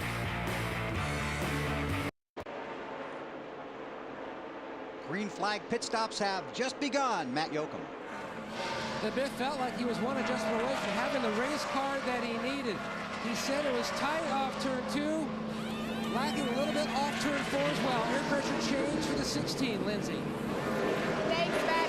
Pablo Montoya hasn't been saying much. That's because his car's been really, really good all day, which is great news for this team who has struggled so much at this track. Montoya brought his car in, 4 tires and fuel, Ralph. The 88 of Dale Earnhardt Jr. is good through 1 and 2. Snaps loose off of 4. Still a little too snug to make him happy. They're going to take a look at that right side on that side skirt and the exhaust as well, Marty. They're going to make an adjustment, put 4 tires of fuel on it. Ralph, Kyle Busch extremely loose off the corners. They're going to go 2 rounds of wedge in the left rear, trying to get this car tight. He said, I just cannot get back to the gas like I would like, Matt. Tony Stewart, his pit box is 71, is pitting right in front. Stewart says the car not bad. Jeff Gooch Patterson from Escondido, California, already made the wedge adjustment, gets the second can of fuel. Meanwhile, Mark Martin, he said he didn't want any adjustments on this set of pit stops because the car had gone to the neutral side. He wasn't too upset about the handling of the race car. He's away, Marty. Matt, those changes we talked about for Denny Hamlin made the car better. He said it was still a little bit loose at the end of the run. A little bit of wedge out, trying to tighten it up. Lindsay? Thanks, Matt. The 48 team led by Ken Purcell, the Jack Man. They're all working on the car hard, giving it 4 tires, fuel. Jimmy is gone and away. Marty. You should have heard the conversation between Carl Edwards and crew chief Bob Osborne as Carl diagnosed what he thought was going on with the car. Almost 2 entire laps trying to explain exactly what was going on with the race car. He said it's good. We need a little bit more. Car still too loose on exit. They're going to make a wedge, also a track bar adjustment, trying to tighten it up just a little bit. They can't make sweeping changes. Obviously the car very fast, but they do know they need to get a little bit better, and a fresh bottle of water for Carl. Quick stop for the 99 bunch. Can also tell you Matt Kenseth and Casey Kane were among the first on and off of pit road. Kenseth currently scored 12th. Casey Kane in the 4th position. It cycles around back to Jimmy Johnson as the race leader. Carl Edwards did lead a lap, so 5 bonus points for the 99 team. So it shakes out Johnson, Biffle, Montoya, Kane, and Stewart in the top 5. Then Hamlin, Kurt Busch, Edwards, Mark Martin in 9th, Jeff Gordon from 43rd to the top 10. 81 to go at Michigan.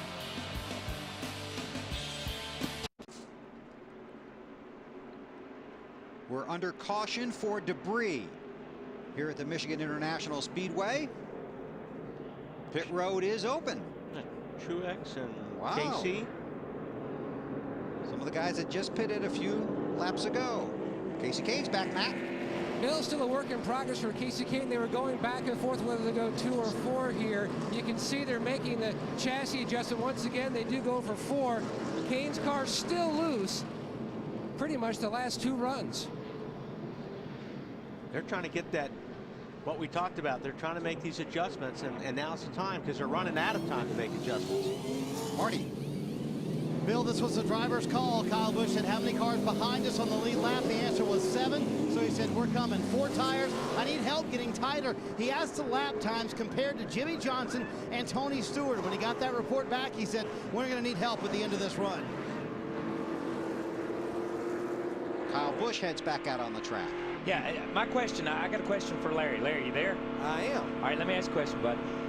Some of those guys didn't pit, all right? Did they not pit because we've had so many green flag laps and now they're playing the fuel mileage card for the last 60, 70, 80 laps of the race? All right, here's what I'm going to tell you, Kyle, is the guys that stayed out, like Jimmy Johnson, like Biffle Montoya, there's no question they can make this race on one more stop. But I know exactly why the 9 car, Casey Kane and Kenny Francis pitted. Think about our 2 green flag pit cycles. They were the first car to hit pit road. They pitted 37 laps, and in 40 laps, they needed to be able to run 43 laps per run from where they pitted on 114. That caution, I think, was a blessing for the 9 car. Because all that did, Larry, it caught him up with everybody else. Exactly. I think everyone can make it on one more stop now. I'm going to put my calculator away. I wouldn't put that thing away yet. We got 78 to go. Under caution at Michigan for debris in turn 3. Rudeman, the lucky dog. Getting ready to go green here at the Michigan International Speedway. Our aerial coverage provided by Goodyear, the official tire of NASCAR. New Fuel Max tires help you have a winning fuel strategy. Goodyear. Let's see. Rudeman, as we mentioned, was the lucky dog. The 44 of Allmendinger has come back out on the track. The top 9 drivers did not pit. Jimmy Johnson, driver leader's choice, starts on the outside row. No wave around. There'll be 75 to go when they take the green, which is right about now.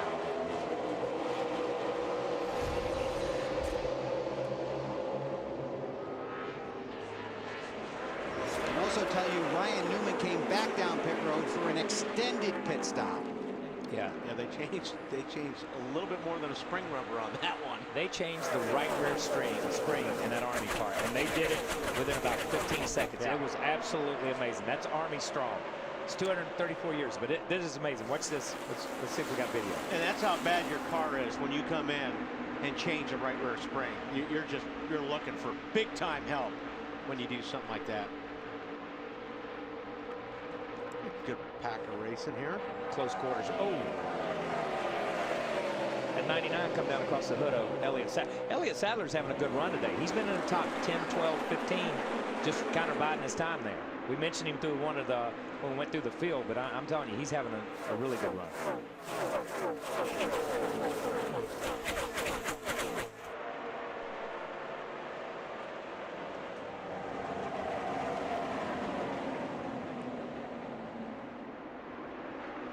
Casey Kane in the 9, Earnhardt the 88, Elliott Sadler in the 19. Hey, what, Casey's rocketing through there right now.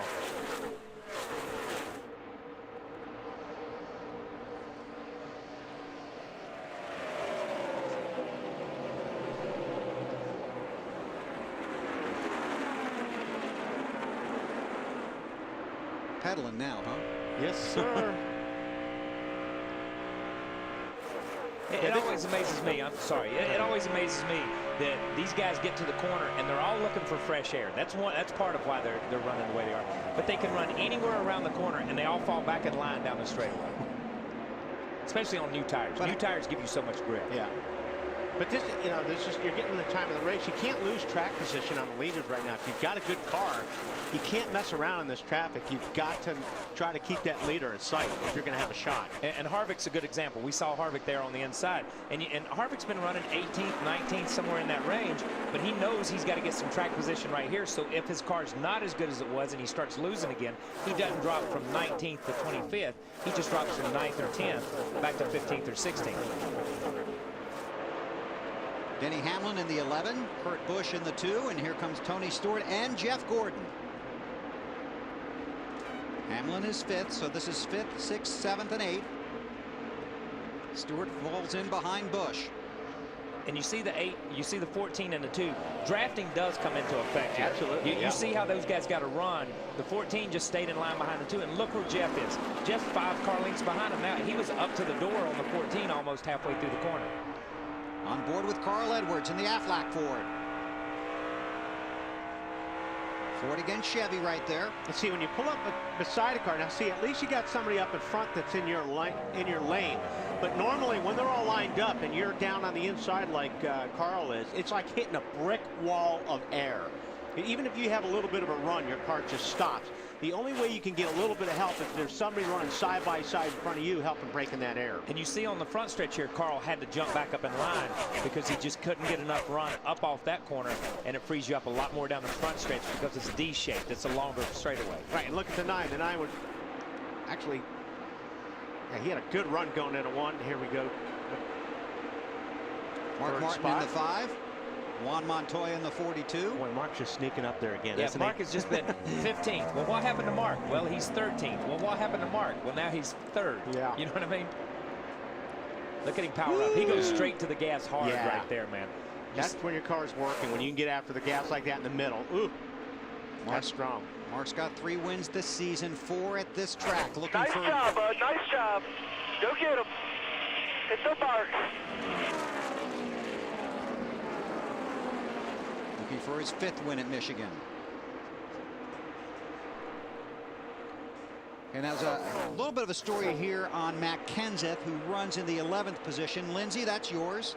Yeah, Bill, you're right. And he just got on the radio a little bit ago and said, I'm feeling a vibration. But basically, they've been battling these loose conditions all day. And it was interesting because he pitted on lap 114, took 4 tires and fuel under green. And then the caution was called, and they brought him him back in. Lap 122, 4 tires again, fuel, and that air pressure adjustment. So right now they're just trying to find a better line for him to run, also making sure that they take care of that loose condition as this track heats up. So that's the story on Kenseth. Bounce around a little bit. Look for the 88 car of Dale Earnhardt Jr. Currently scored in the 13th position. And Ralph, you're on that. You know, Lance McGrew told me today it's a slow process to get this team to a position where they're going to be capable of winning and challenging for the championship. But every time they make a step, Bill, they get a little bit better, they feel a little bit better, and that good feeling is what they're hearing from Dale Earnhardt Jr. on the radio today. You know, his car's been fairly consistent. You may really complain a whole lot about this thing, and you've been working on it. I'm supposed to be. I hear you. I'm just scared you're going to mess it up, but you've done good. I love the amount of confidence you have in us over here. I wouldn't say that you have anything to do with it. I mean, you know, just the history you have. History's just that, bud, history. It's been fun today racing with some people, new people. Just starting to get to race with the people we need to be racing with. That's what they're doing right now, Bill. Working their way up through the field. They'll be up into the top 10 right now, running in 14, still dialing on that car, but they're confident and get them back up in there. In fact, Lance McGrew told me if we finish anywhere between 8th and 12th today, that's a good day. We're gaining on this thing. And we missed the first part of that, but you could tell by the end of it, just his attitude seems better. Yeah, but you know, we talked about it when they made the changes earlier. Sometimes just changing your uniform, your attitude gets better. You know what I mean? But these were major changes here, and I'm sorry to step on him. I couldn't hear him up here in the booth. I mean, it's too much time in a race car, I guess. I can't hear anything.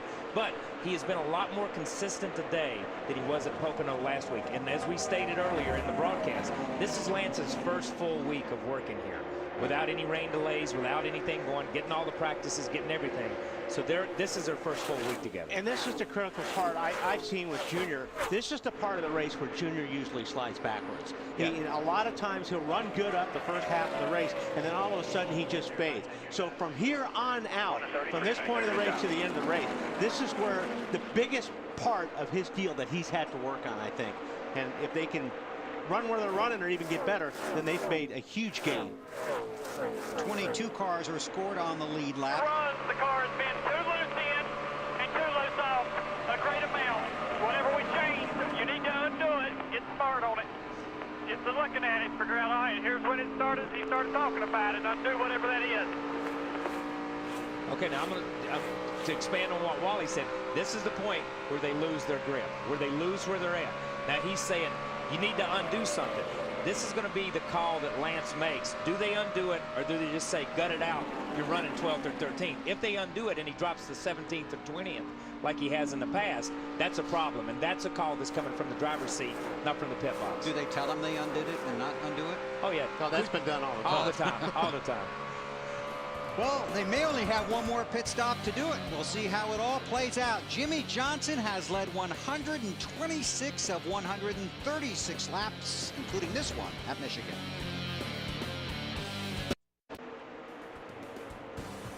TNT Sports at Michigan International Speedway, Brooklyn, Michigan, on a Sunsplash Sunday afternoon. And Jimmie Johnson just out for a Sunday drive. He has led 131 laps. He leads Greg Biffle by 1.6 seconds. Coke Zero, the only soft drink with real Coke taste and 0 calories, is giving fans a real taste of NASCAR. 163 miles per hour in a real race car with a real NASCAR driver. Visit mycokerewards.com/400 to enter the Coke Zero Real Taste of NASCAR sweepstakes for a chance to win the ride of your life with a member of the Coca-Cola racing family. Then be sure to watch the Coke Zero 400 live on TNT July 4th to see if you've won. That'd be an unscheduled stop for Matt Kenseth.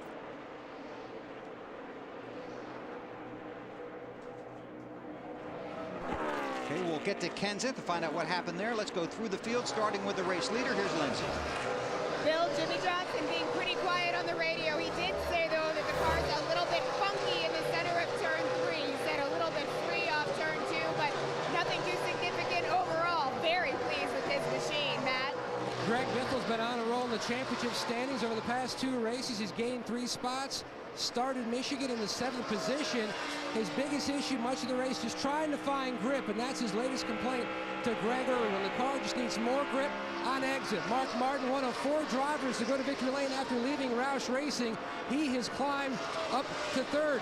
Mark's only real issue of late, the last run his car was neutral, but he's had some kind of electrical issue over about the last 40 laps. He's been going back and forth between battery A and battery B. Marty?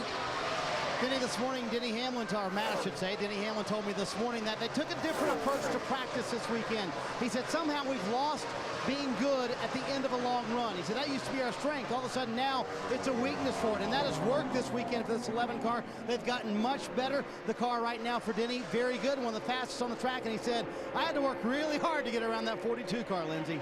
I believe he did, Marty, and I'll tell you what, Juan Pablo Montoya right now isn't too happy with this car. He feels like the crew adjusted it a little bit too much on that last pit stop. That was lap 115. He said right now the car feels as though it is plowing. Montoya overall, though, just pleased right now to be in the top 5, Marty. Lindsay, it's amazing how razor sharp the edge of this car is. Last run for Jeff Gordon, so loose he could barely drive it. 2 rounds down on the track bar. Now he says it's great. Up in the 6th position. Very happy with the car. Remember, Gordon started at the back today. The second time in the last 3 races he started at the back, trying to turn this one into a win. Matt? And Tony Stewart runs in the 7th position, the championship point leader, trying to increase his lead over Jeff Gordon. Stewart says his biggest issue at this juncture, basically, he wanted Darian Grubb to know it takes 2 to 4 laps before his car really comes in. That way, he can plan ahead to the next stop. Just how big of a swing they want to make adjustment-wise for the run to the finish. Marty? Matt, remember how good Carl Edwards was on the last run? Well, he's about that much worse on this run. Not very happy with the car. He said it's a little bit tighter than it was last time, especially rolling in the center of the corner. He said we made it worse, whatever change we made. Inside the car, Carl made a change himself, adding 2 rounds of rear brake, trying to loosen that thing up just a little bit. Ralph? Kurt Busch has been inside the top 10 all day today. He's been as high as 2nd. He's currently running back in 9th. The car is still loose in, tight in the center, and loose off. His comment over the radio, it's like going around in a 4-wheel drift. It's made things very difficult for Kurt Busch in car number 2. Rounding out the top 10, Ralph, is Casey Kane in the 9. Remember, he pitted under that last caution, took on tires. His issue that they've been fighting, loose. But Kane said that the car, Larry Mack at this point, he says the car is just terrible. They have lost the handle on this 9. Yeah, Matt, they only may get one more opportunity. But we talked about 50-year-old Mark Martin having a big old time today. I think I know another one of our senior players having a lot of fun out there today. 53-year-old Bill Elliott, that 21 car, qualified in the 15th position. That's exactly where he's running. And you know what? When you look at this 21 car and Bill Elliott, a total of 18 wins combined here at Michigan. You know what, Kyle? They may not have a winning car, but they may have a top 15 car. And you know what? I know NASCAR only logs wins, top 5s and top 10s, but a top 15 is hard to come by today. The top 15 is huge to come out. And I'm going to say something. These guys are running a limited schedule like the Wood brothers of old. When they used to run with Pearson and with Cale back in the 60s and 70s, and they ran the limited schedule. And I tell you what, I think it's made them a better team. And I think Bill's made these guys a better team. And it's good to see that Motorcraft car with Bill Elliott driving it. Here's going to the outside of Junior, so that's pretty cool right there. 21 cars are scored on the lead lap. The first car off the lead lap is the 17 of Matt Kenseth. An update on that, back to Lindsay. Thanks, Bill. Yeah, a frustrating afternoon for Matt Kenseth. He's felt loose all day long, but I told you about the vibration that he was feeling. The team brought him in because he had a loose left rear wheel, so they gave him 4 new tires. They tightened him up, sent him back out. But man, you talk about a guy that's frustrated, especially also about last week at Pocono. They did not finish where they wanted to either. So he fell from 11th to 11th to 22nd now off the lead lap, and that puts Matt Kenseth just 41 points ahead of the 13th place position in the Sprint Cup point standings held by David Rudy. Jimmy Johnson is the race leader, 51 to go, closing in on pit stops, a zippy race here in Michigan. Road. Guess we'll find out. Easily. We're under caution at the Michigan International Speedway, a 1-car incident involving David Stremme. Third caution of the race. There you can see the entrance to pit road. And watch the Middle of your screen, the 12 car. That thing just busted loose, and he was just hanging on for the ride at this point. Told the team the car had been loose up until then. I think slid a quarter mile before he hit anything. I mean, think about how far that is. Here he is coming off turn 4, down across the apron, on the pit road. Blew the right front. Here's the big thing. The lucky dog, the 17 of Matt Kenseth. He will get to come around and be the 22nd car on the lead lap because of the location of that car and the safety vehicles. Pit road is closed. So we'll step out for break, come back for pit stops, and this is really going to tighten the old fuel window here at Michigan. Leads them down pit road. He's in that very first stall. Here you see Greg Biffle in the 16 and the 2 of Kurt Busch. And Lindsay? Well, Jimmy Johnson came in. I told you before, he said he had been a little bit free up turn 2. They gave him 4 tires, gave him a chassis adjustment and fuel, Matt Yoakum. Lindsay, a track bar adjustment for Biffle, still a tick on the free side. His situation, much like Mark Martin, who was in 3rd. Both are about 3 laps short on fuel. Ralph? Still working with air pressure adjustments for Kurt Busch. They put 4 tires and fuel in the car. His biggest thing now, too, is that he feels the front is coming up too easily on the gas. They say, Marty, that's more of a geometry issue at the front of the car. Won't be able to work on that till they get back to the shop, and they will not be able to go the distance on this much fuel, Marty. Denny Hamlin asked Mike Ford to free him up just a little bit. A quarter round of wedge in the right rear. That's all. Such a small change for these guys, and they gained them 2 spots here on pit road up to the 2nd position. They are about 5 to 6 laps short. And before he even left pit road, Mike Ford was saying, save as much fuel as you can, Bill. Thanks, Marty. And there is the race off pit road. We wanted you to watch the 48 and the 5 come down side by side, but Biffle beat them all out. And as you saw, followed by Denny Hamlin. Yeah, Biffle's pit stop was about 1.5 seconds faster than Jimmy Johnson's, and that's all it took for him to get that spot. Scott Speed and A.J. Allmendinger has returned to the track. Larry?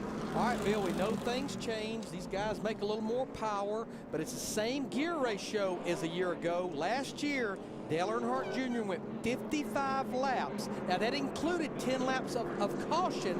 So if you do the numbers, that's equal to about 50 green flag laps. I'll guarantee you there are guys out there, especially I think the Chevrolet camp, that can make it from here. Larry? I didn't put my calculator up. I was just kidding. Okay. You know what note I had in my hand? The same one. You bet. Look at this, Larry. Tap out our stats, people, huh? Look at this, Larry. Hey, Larry. what did we talk about in the countdown? There it is. There it is, baby. There it is. The switch off. And you heard him pop the clutch and fire it. Listen to him. Fire it back up. Now it's just quiet. That's the way it sounds right before you hit something also, just so y'all know that. Yeah, it's an ugly sound. Yeah. He pops his ignition back up. He's riding the clutch, pops the clutch, fires it up. He's just tooling around here. He's down here in turn 3, down here in turn 4 on the racetrack right now, getting a head of steam, cuts it off. Now he's coasting. Every little bit he's doing here will pay off. They hope that they don't go any caution. So he's going to do this he's going to do this until it comes time to go green. Okay, it's not Earth Day, so he just threw a bottle out. That's okay. All right, sorry about that. But this is what Larry talked about in pre-race. This is what we've talked about. You know, and everybody thought you can't do this under green. We can talk about this. You can't do this under green, but where he's at right now, he's out front. He's the perfect guy. All right, buddy, we're getting closer and closer by the foot here. Saving all you can. Saving all you can. Hey, Larry, you know, does this sometimes create other problems? I mean, you're doing this, say you do this 10 or 12 times a lap, it's not exactly good on the trannies. There's a lot of things it's not good on, but you know what, Wally? Running out of gas is not good either. I like the numbers on his A-post bar. We always talk about Dale Earnhardt Jr. not being able to find his pits. If you look at those numbers there on Greg Biffle's little pad in there, that tells him that the 2 cars before his pit is Mark Martin and the 37 car. The 2 cars after his pits, it was Joe Nemechek and Scott Speed. I like that right there. Getting ready to go back to green here. Jimmy Johnson has led 142 laps. He's currently scored in the 3rd position. The most laps led by a driver who failed to win at Michigan, 141 laps. That was by Mark Martin in June of 1993. Ricky Rudd won that race driving for Rick Hendrick in car number 5. Fans, Off Track with Tony Stewart, presented by Armor All, is an exclusive video series that puts you behind the scenes with racing superstar Tony Stewart. To watch now, go to NASCAR.com/ArmorAll. Biffle and Hamlin on the front row. And Biffle taking the outside line. Then it's Jimmy Johnson, Mark Martin, Jeff Gordon, Montoya, Stewart, Kane, Kurt Busch, and McMurray.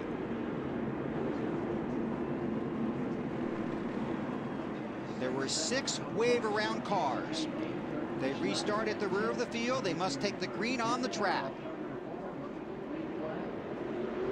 Here's the double file restart, shootout style. 45 to go. Hamlin got a terrible start right there. You saw him just spin the tires and then try to block as much as he could to the inside.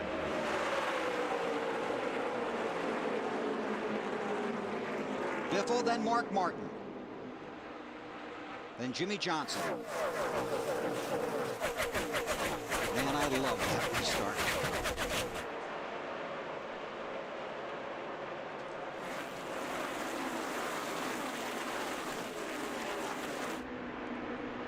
Well, Kyle Busch is working that high line, and he is passing cars right now.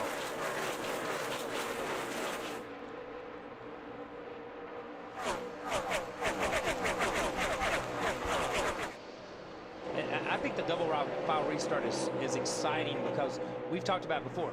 You got to get as much as you can on new tires as soon as the green flag drops. And the thing is, these are the guys you're racing with, so you're getting everything you can. And, oh, man, Kyle was sideways coming out of 2 right there. That caught my breath. Well, it's just that, you don't have to waste your time for 3 or 4 laps trying to clear those cars down on the bottom that are lapping more down. And, like you said, you're racing guys now. As soon as they drop the green flag, you're racing the guys that you've been racing all day for position.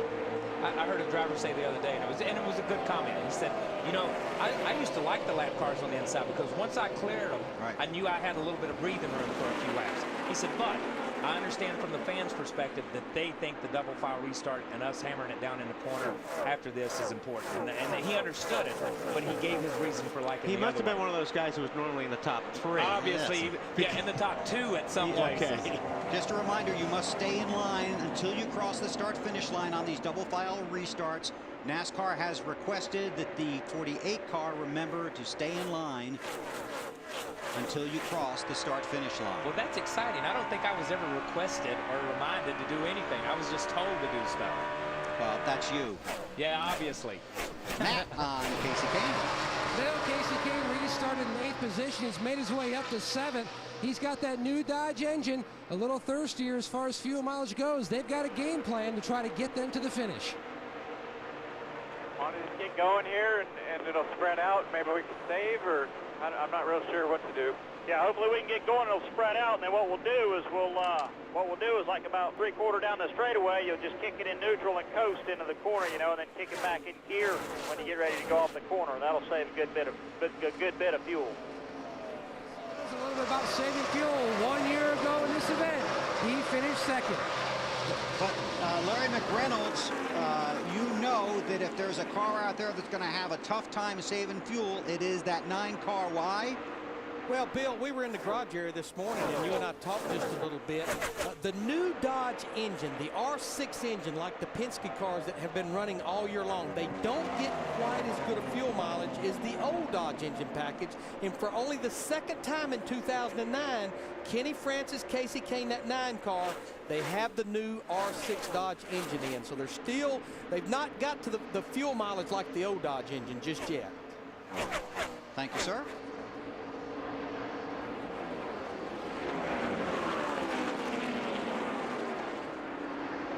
Looking for the 11 car of Denny Hamlin right here. Here's our Toyota driver update. And he runs in the 4th spot.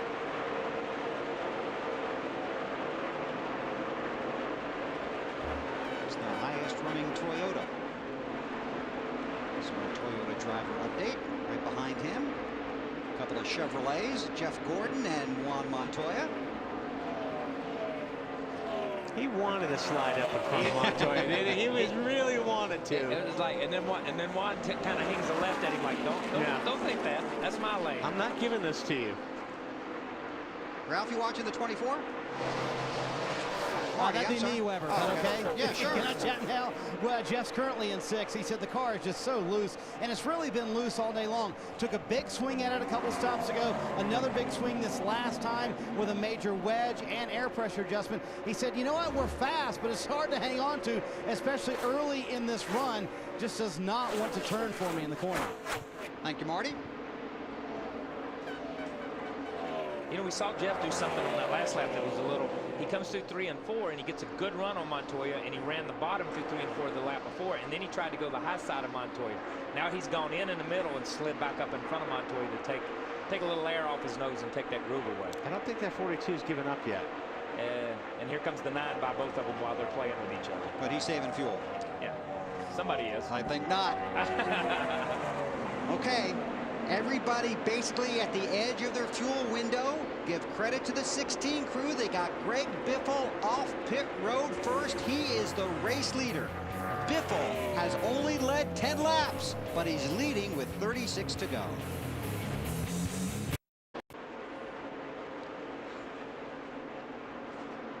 33 laps to go here at Michigan. Greg Biffle is the leader by just a 1.5 seconds over Mark Martin. Find the largest assortment of NASCAR merchandise with over 100 drivers and 15,000 items available. Shop at NASCAR.com/superstore. And if you've been following Race Buddy, you know you can ask the booth a question. The truck says they have one for us.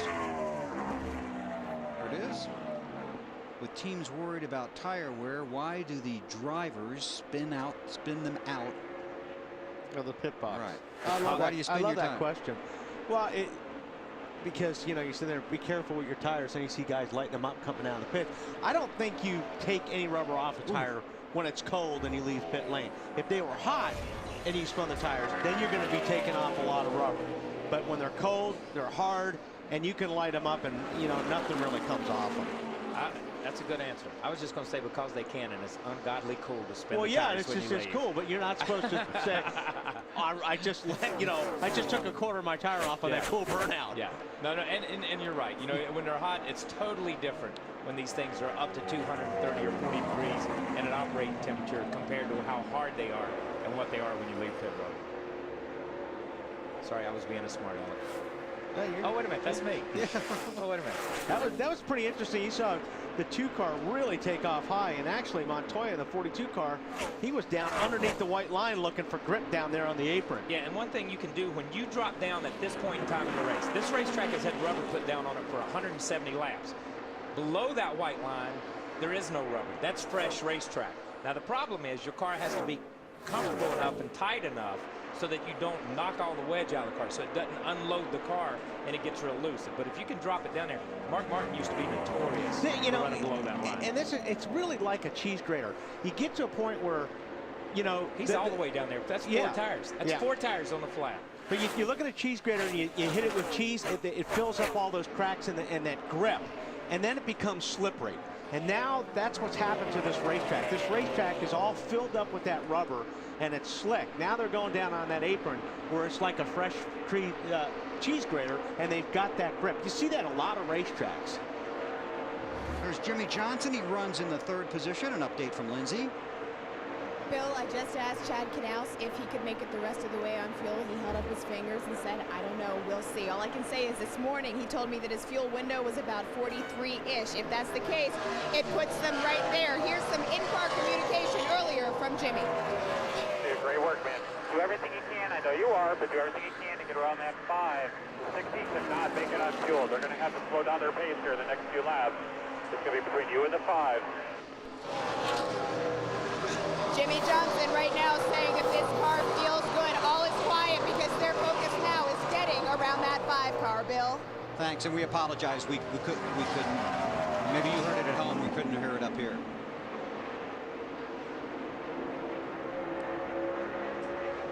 Biffle by a 1.5 seconds. I got to say, now we're at that stage.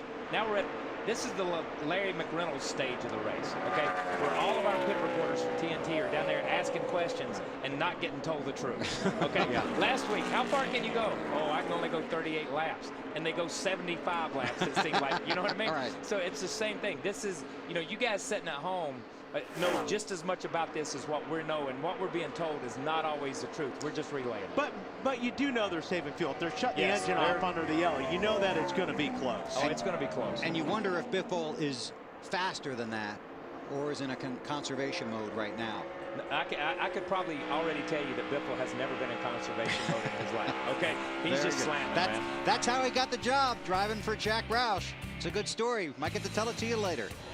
Biffle leads in Michigan, just 26 to go. The race leader, there's a new second-place car, Jimmy Johnson. He's 1.7 seconds back of Biffle. There's Mark Martin in third, and we pull out to show you Biffle. And we can tell you, it appears that these guys might be slowing down just a little bit. They could be in some type of fuel-saving mode. Let's check out a fresh take brought to you by Subway Restaurants. Subway, eat fresh, down to Larry. Bill, these are the averages we looked at the top of the show. You see, on the average, the last 8 races, first caution lap 27. Crossed that one out. Our first caution was not until lap 72. Longest green run, we've had 2 of those long green runs, and one of them was exactly 72 laps. This is the one we're going to keep an eye on, though. The last caution, normally lap 181. In fact, when you look at the 5 out of the last 7 races, we've had a caution in the last 10 laps, and we still have 22 cars on the lead lap right now. Thank you, Larry. 21 laps to go. 48's loose. 48's loose? Yeah. Loose is fast, right? I don't know, but I don't know, but it depends how sideways you're going to go off the corner. It's more aerodynamic when you're running in a straight line. So when you run sideways, you're wasting fuel. Okay, let's do a top 5 through the field. Greg Biffle got the lead coming off of pit road. Bill, his crew chief Greg Irwin was working the calculator much like Larry Mack used to in the old days, and under that caution, they felt like they were 3 laps short. They told Biffle to run hard as he could until lap 175, then start going into fuel conservation mode, Lindsay. Matt, a lot of communication going on down here in the pit of Jimmy Johnson. Chad Knaus just told Jimmy, push it hard for 7 more laps. That's their game plan right now. They felt as though they were very, very close. So right now, he's going to see what he's got, Matt. And Alan Gibson thinks they may be a little short, but they're still working the numbers. They told Mark to start to save fuel. They think they may be close enough to roll the dice and maybe go for it. Marty.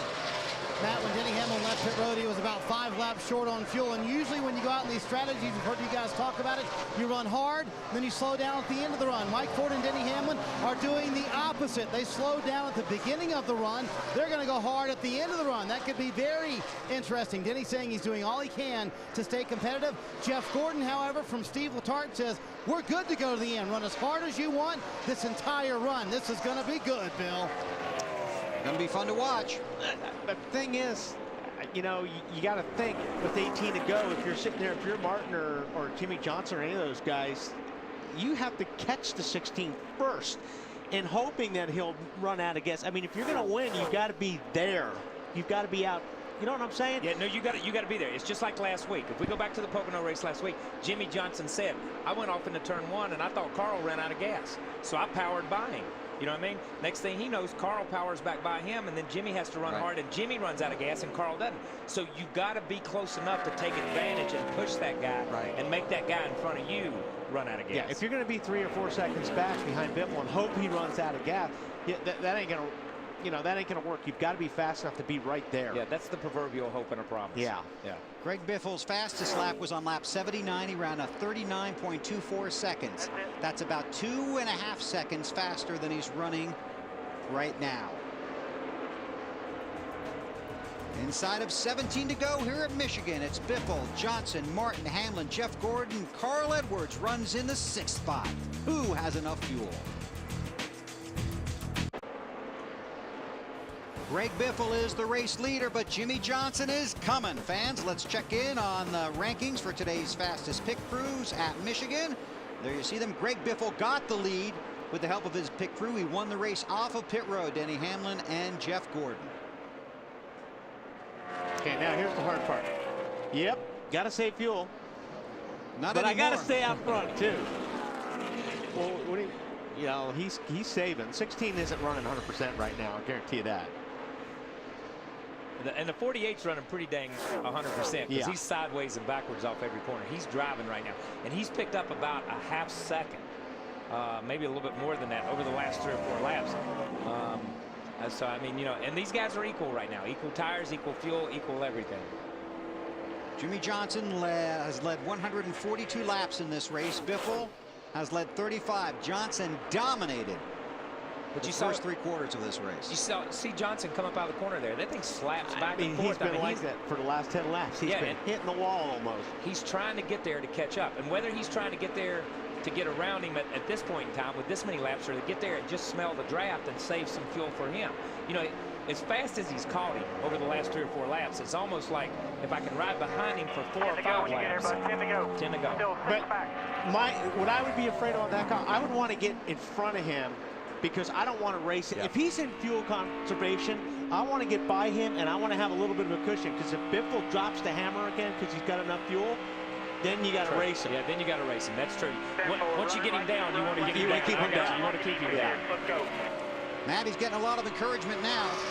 Bill, 10 laps to go. Fuel conservation on everyone's mind. Moments ago, this was a conversation between Irwin and Biffle. Confirm, Biffle. No savings. No savings. 2 laps short. 2 laps short. No savings. Tell me to run it. 25%. 25%. Needed 2 laps of gas from the beginning of the run. 2 laps. Tell him exactly how much that he needs to try to save. And Bill, it takes me back to a Jimmy Buffett song when you talk about math. Yeah. Math stinks is the one version of it. At 48 may not have a right rear left by the time he gets to 16. Here's one, 10 to go. Biffle has never been passed for the win when he is leading with 10 laps to go. He leads now. Jimmie Johnson right there. The question is, do they have enough fuel to reach the finish?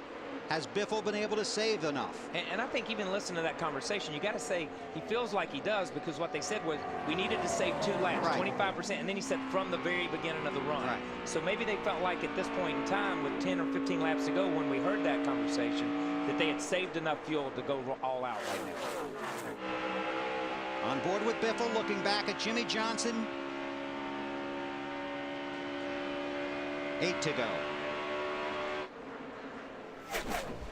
Mark Martin runs in the 3rd spot, then Denny Hamlin and Jeff Gordon. Edwards, Kurt Busch, Montoya, Stewart, Vickers, the top 10. 22 cars run on the lead lap.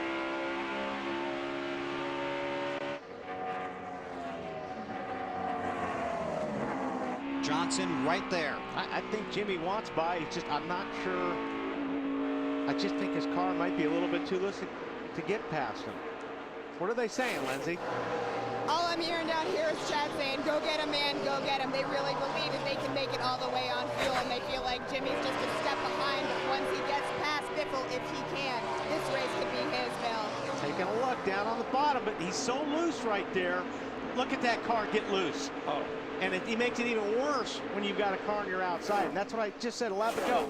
I think Jimmy's trying to get by. I just don't think he's got the car. I think the car's too loose for him. Biffle's waving to him? That wasn't a wave. That was a what are you doing hand. Yeah, Biffle's waving to him saying, hey, Don't wreck me. You want to play that game? I'm going to play the game with you, too. I'm going to run down on your door and pull you around. And that's what he did. He run down on his door to make him a little bit freer. These are the leaders right here. This is on the left-hand box, Jeff Gordon and Denny Hamlin. Gordon is 4th, Hamlin is 5th. Mark Martin runs between those 2 packs in the 3rd spot. And Biffle's not going to give him that high lane. Greg knows that's not the... He may have him there. Yep, he's going to be clear from there. Got some traffic in front of them. Johnson slides in and gets the lead. Wow. That was just a power move right there. To be able to cut in the middle of the corner, down where he had not been running. He had not run there in the last 4 or 5 laps. Here he comes back. Boy, you heard him breathe the throttle. Biffle trying to come back on Johnson. Biffle's never going to go to the house quietly, okay? and you know, if he's got if he's at the point where he's got to save fuel now, you're not going to be able to keep up with Jimmie Johnson and save fuel. And you have to remember, no one is for sure able to reach the finish on their fuel load. You just don't know. Biffle gets a run at him right here, you know what I mean? He gets down, he diamonds the corner kind of like the 48 car did on him. He's able to cut back across, get some fresh pavement, and come back up down the straightaway. But the 48 car's strong down the straightaway. Jimmy's willing to give up the outside line right now, where Biffle was never willing to give it up. That 48 car looks like he's on a dirt track. Yeah. But he has for the last 20 laps. As he got around Mark Martin and as he has run Biffle down, he's looked like he was sideways 2/3 of the lap. Now it's time for the NASCAR Sprint Cup Mobile Monster Moment. And guess what it is? It's this right now. We're looking at it with 4 to go. Stay tuned to all of the in-car audio, live radio broadcast, stats, and more with NASCAR Sprint Cup Mobile, only from Sprint, only on the Now Network. Visit sprint.com/speed to find out more.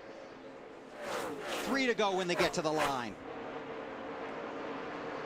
All right, the 16, he can't push it that hard either, but it's nice and smooth. It's Chad Knaus, Jimmy Johnson's crew chief.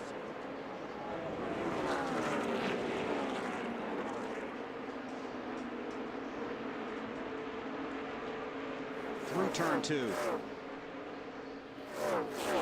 Mark Martin is about 1.5 seconds behind this. Matt on Mark. Phil, he's sitting back there knowing that his car is fast. Mark told his crew just moments ago, he said, I feel like we can run up there and pass him. The problem is we need to finish. We need to have a solid run here. He's 13th in the points, 1 point out of 12. Right now, he's in fuel conservation mode, looking at the bigger picture. Yeah, actually, Matt, right now where he runs, he would move up to the 10th spot in points. So you're right, he does need a good finish today. Less than 2 to go. And again, these cars, their drivers, oh, Biffle, really loose. He's just driving it, man. He's just driving. These guys on the edge of their fuel window. We saw what happened at Pocono. Guys running out, coming out of the final turn last week. But now you got to turn off the fuel mode, anything. Yeah. Now everybody's 100% with 1 to go. White flag is out. Jimmy Johnson's out of fuel. Jimmy Johnson is out of fuel. Biffle leads. White flag in the air. This is the last lap. Biffle may be the new Silver Fox. Well, hang on. We got a long way to go. We got Mark Martin sitting right there. Mark just moved to second. Biffle's, he looks to be He's slow. He's slowing. Is he slowing? He's off the pace. He's off the pace. Here comes Mark Martin. He's barreling. Oh my God! Oh, look at Biffle. He's shaking it. He just went to the switch. Here comes Mark. Oh no! Half a lap from the finish. Mark Martin to the lead. Incredible. Does he have enough fuel? This is drama, dude. This is. Oh yeah, he can coast from here. Out of He's 4. got it. Biffle's gonna coast. He's got 4 wins here and another one today. Mark Martin takes the checkered flag of Michigan. That's why you love racing. Man, that's exciting. That's pretty cool. That is cool right there. Mark Martin had never won a race starting outside the top 25. Never until today. He started 32nd. That was a great finish to a race that was just a race, okay, at best, but that's an incredible finish. Here's Mark Martin. You got one Hendricks car that runs out of gas, 2 Hendricks cars that finish what? First, second. And took him to 8th. He was on the outside looking in. That is coming huge, into man. this deal. That is huge. 9 cars out of gas. We talked about the Dodge engines and stuff. Casey Kane coasted across the finish line. 21st. Kansas 17, or finished 20th. We didn't have as many this time run out of gas as did last week, but still, the key cars ran out of gas again this week, just like they did last week coming out of turn 4, Jimmy Johnson. Jimmy Johnson unofficially 22nd. Man, a wild finish here at Michigan, and we'll be back to talk to the drivers when we continue live on TNT. TNT is taking you to victory lane at the Michigan International Speedway in Brooklyn, Michigan. 3rd win of the year for Mark Martin. He's climbing out of the car, and Matt Yoakum is down there to celebrate.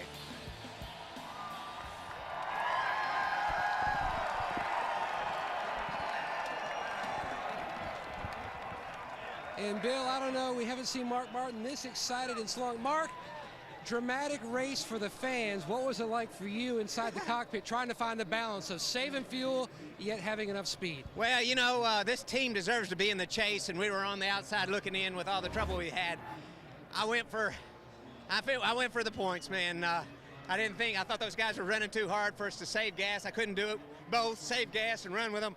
And when Jimmy ran out, we got over here, I don't know if you're a listener or not, I said, heck, we're this close, I'm gonna run hard, you know, and I thought we could make it. And we ran out coming off of 4, but this is great for Kellogg's and CarQuest. Great gas mileage by this Chevrolet GM right down the road, and the Kellogg's folks are also just right down the road. And just want to thank the fans. I told Rick, just please don't fire me. I qualified 32nd Friday night, and I was like laying in the bed just worrying about it, you know. Heck, I love this stuff, man. I want to drive this car forever. Unofficially, you've got the boss's number 5 machine up to 8th in the championship standings. Hey, that's awesome, man. I love it. And I want to thank Sprint, too. All the fans. Thank you, guys. Mark Martin back in Michigan's victory lane. Second year in a row, a Hendrick car has gone to victory lane in a fuel mileage race here at Michigan. We've got all kinds of stuff coming your way from pit road, from the garage, maybe back from the motor coach lot. We'll find out. Years ago today, Mark Martin was in victory lane at Michigan, June 14th, 1998. He's back there today. Plenty of other stories from downstairs. Let's start with Ralph Shaheen. Well, I'm down here with Greg Biffle. Was it the fact that the battle between you and Jimmy Johnson got too intense that it cost you to use too much fuel? Oh yeah, definitely. The 48 came up there and was driving like we weren't on a fuel mileage run, and ran us down. And I messed with him there for a little bit. I picked up a half a second. I could run with him, but I have to. My hat's off to these guys who built this 3 in Ford Fusion. The engines run great, cars drive great. I encourage everybody to go drive one sometime. But, just made me use too much throttle and, burned up the gas. We would have made it, no problem. We had a great strategy, and the 5 wouldn't have beat us. And, if the 48 would have backed off and made it too, he wouldn't have beat us. But, unfortunately, he came up there and we cat and moused and used up our gas, and that's the way it is, the 5 won. Lindsay? Thanks, Ralph. I'm here with his teammate, Carl Edwards, who just told me that this race was a gift for you, right? Tell me a 4th place finish. Yeah, our team, we struggled with the handling all day. And then there at the end, I couldn't believe it. Jimmy ran out, and I thought, it's a forward in victory lane. Greg's going to win this thing for 3M. And, and then Greg ran out. And I was watching Mark, and I thought, maybe, you never know what's going to happen. There's a lot of drama there. But, we had a little bit of trouble on pit road. Didn't handle that well. Still came home 4th. It's a great points day for our LifeLock team. And, man, I wish there was a Ford over there in victory lane. Fords get the best fuel mileage in the world, and we just we couldn't get it done today. You got to have Jack smiling a little bit, though, right? I don't think Jack's smiling right now. That's going to be a tough night. But, we'll go to Sonoma. We've had great runs the last few weeks, and just can't thank Aflac enough, and Subway and Ford and all the fans. And it's a fun racetrack to race on. I don't know what that looks like on TV, but from the driver's seat, that's heart-pounding, those fuel mileage finishes. I'd say it was heart-pounding for everybody, right, Bill? Oh, we enjoyed it, that's for sure. Okay, unofficial race results. Let's see, where do you start? 38th career win for Mark Martin. That makes him 17th all-time sole possession. Montoya gets a good finish, and I think that also moved him closer to that top 12. 14th, yep. 14th. 43 points out of the 12th spot. And Clint Boyer ran good last week, didn't have much to show for it. Had a good run. We had him on this morning on the TNT race day. Earnhardt Jr. And there you can see Jimmy Johnson down here in the 22nd position. He actually stopped on pit road and got fuel? Yeah, he stopped on pit road, got fuel, went across the start-finish line on pit lane, which made him the last car on the lead lap. Now, if he hadn't done that, he would have still been in the same position. He would have just been the first car 1 lap down, and that's a scoring technicality, but those guys wanted to get every lap in to say they ran every lap. He led 146 laps, Johnson did, but came home 22nd. You see the rest of the finish order there. It is the 26th 1-2 finish for Hendrick Motorsports. Jeff Gordon was 2nd, and let's go down and hear from him. Jeff Gordon just climbing out of his car, getting something cool to drink. I'm sure you were in fuel mode. How tight was it for you? Well, I think we saved a little too much, actually. we're running a slower pace than those guys up front, being in traffic, as well as, I felt like I saved a pretty good amount under that caution. And the guys on this DuPont National Guard, you're the NCO, and hi to all those NCOs out there. These guys obviously packed it full of fuel because, I drove all the way around there. I ran pretty hard the whole time, and we pretty much knew that Mark would have pushed when we got to him. So I was happy to get my Denny and come home second. Hate to see those guys run out, but that's just the way some of these races turn out, and we played it the best we could. Congratulations to Mark Martin. I tell you, it's hard to beat him and Allen right now. Those guys are tough, they're smart, they're fast, and we're having a lot of fun out there, though. I'll tell you what, this Hendrick engine department doing a pretty darn good job on fuel economy as well. Well, Jimmy, I know it's a frustrating feeling. How helpless is that when the car just goes silent? There's not much you can do. It's a shame to have such a strong race and come back with whatever finish it was. But 22nd. 22nd. Man, I wish you wouldn't have told me. Sorry. No. What do you do? We raced hard. We led the most laps. In a time when it's tough to pass guys on big tracks, we went up there and passed the 5 and passed the 16. So on the bright side of things, I'm real happy with the performance we had, and we really closed the gap on these guys here at Michigan. But unfortunately, we didn't win. So it's part of it. We'll take our lumps, go to the next one. But this Chevrolet was fast, and they called us a track for those other makes. But I think we showed that bow tie can get it done here today. And I have to thank Cobalt, Lowe's, and all their employee owners, and all the Hendrick Motorsports for their hard work. I thought it was a cool move to go down pit road, and you did finish the race, though. Oh, yes, I did. There were people running out of the way, but I did finish the race. Congratulations. Thanks.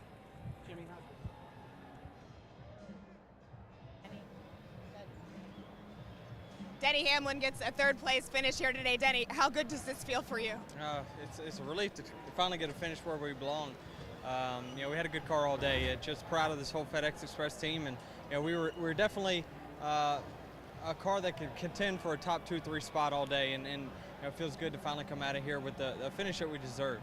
What do you think about this finish in general and the way things played out there in the end? Well, it was tough. It's tough as a driver to go out there and not run as hard as what you want to, but when these races just seem to come down to fuel mileage a lot, and we've worked on it a little bit with our race team, and I think I worked on it as a driver and got better. But I was rolling the 5 in it there at the end, and I felt like, man, maybe I'm running a little bit too hard, and so I let the 24 go, and it turns out the front two bedded each other in running out of gas. Denny Hamlin and the FedEx team get a much-needed third-place finish. Some of the stars of the race from just a few moments ago here at Michigan. It's the second 1-2 finish for Hendrick Motorsports at Michigan. In June of '93, Ricky Rudd finished first in the 5-car. Gordon was second in the 24, just like it was today, 5 and 24. Unofficial championship standings after 15 races. You saw the top 10 there, and look at this, Montoya, and you were talking about Juan Pablo. Yeah, and here we're going to Sonoma next week. So Montoya's got a really nice chance of getting into that top 12 if he's got a good run this weekend at Sonoma. Dale Earnhardt Jr. climbs a couple of spots, but he's 255 points now unofficially out of the top 12 positions. That was fun. That was fun, but that's the problem with points this time of year. You can climb a couple of positions and still be a long way out. Next Sunday, NASCAR on TNT heads to Sonoma, begins at 3:30 p.m. Eastern Time with NASCAR Live, then the countdown to green. Head to NASCAR.com right now for NASCAR on TNT, post-race show interviews, analysis, more live now on NASCAR.com. For all the people around the track and in the truck, thanks for having us in for the race. See you in Sonoma.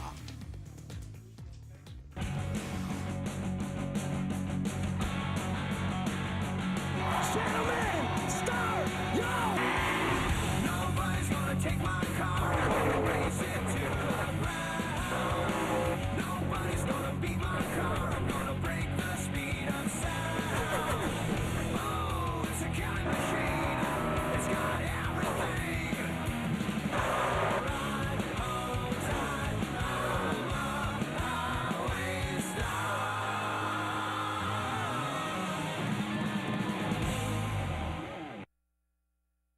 This copyrighted telecast may not be reproduced, retransmitted, or used in any form without the authorized written consent of NASCAR Broadcasting. NASCAR would like to thank all of our loyal fans for your continued support, and we hope you enjoyed today's broadcast.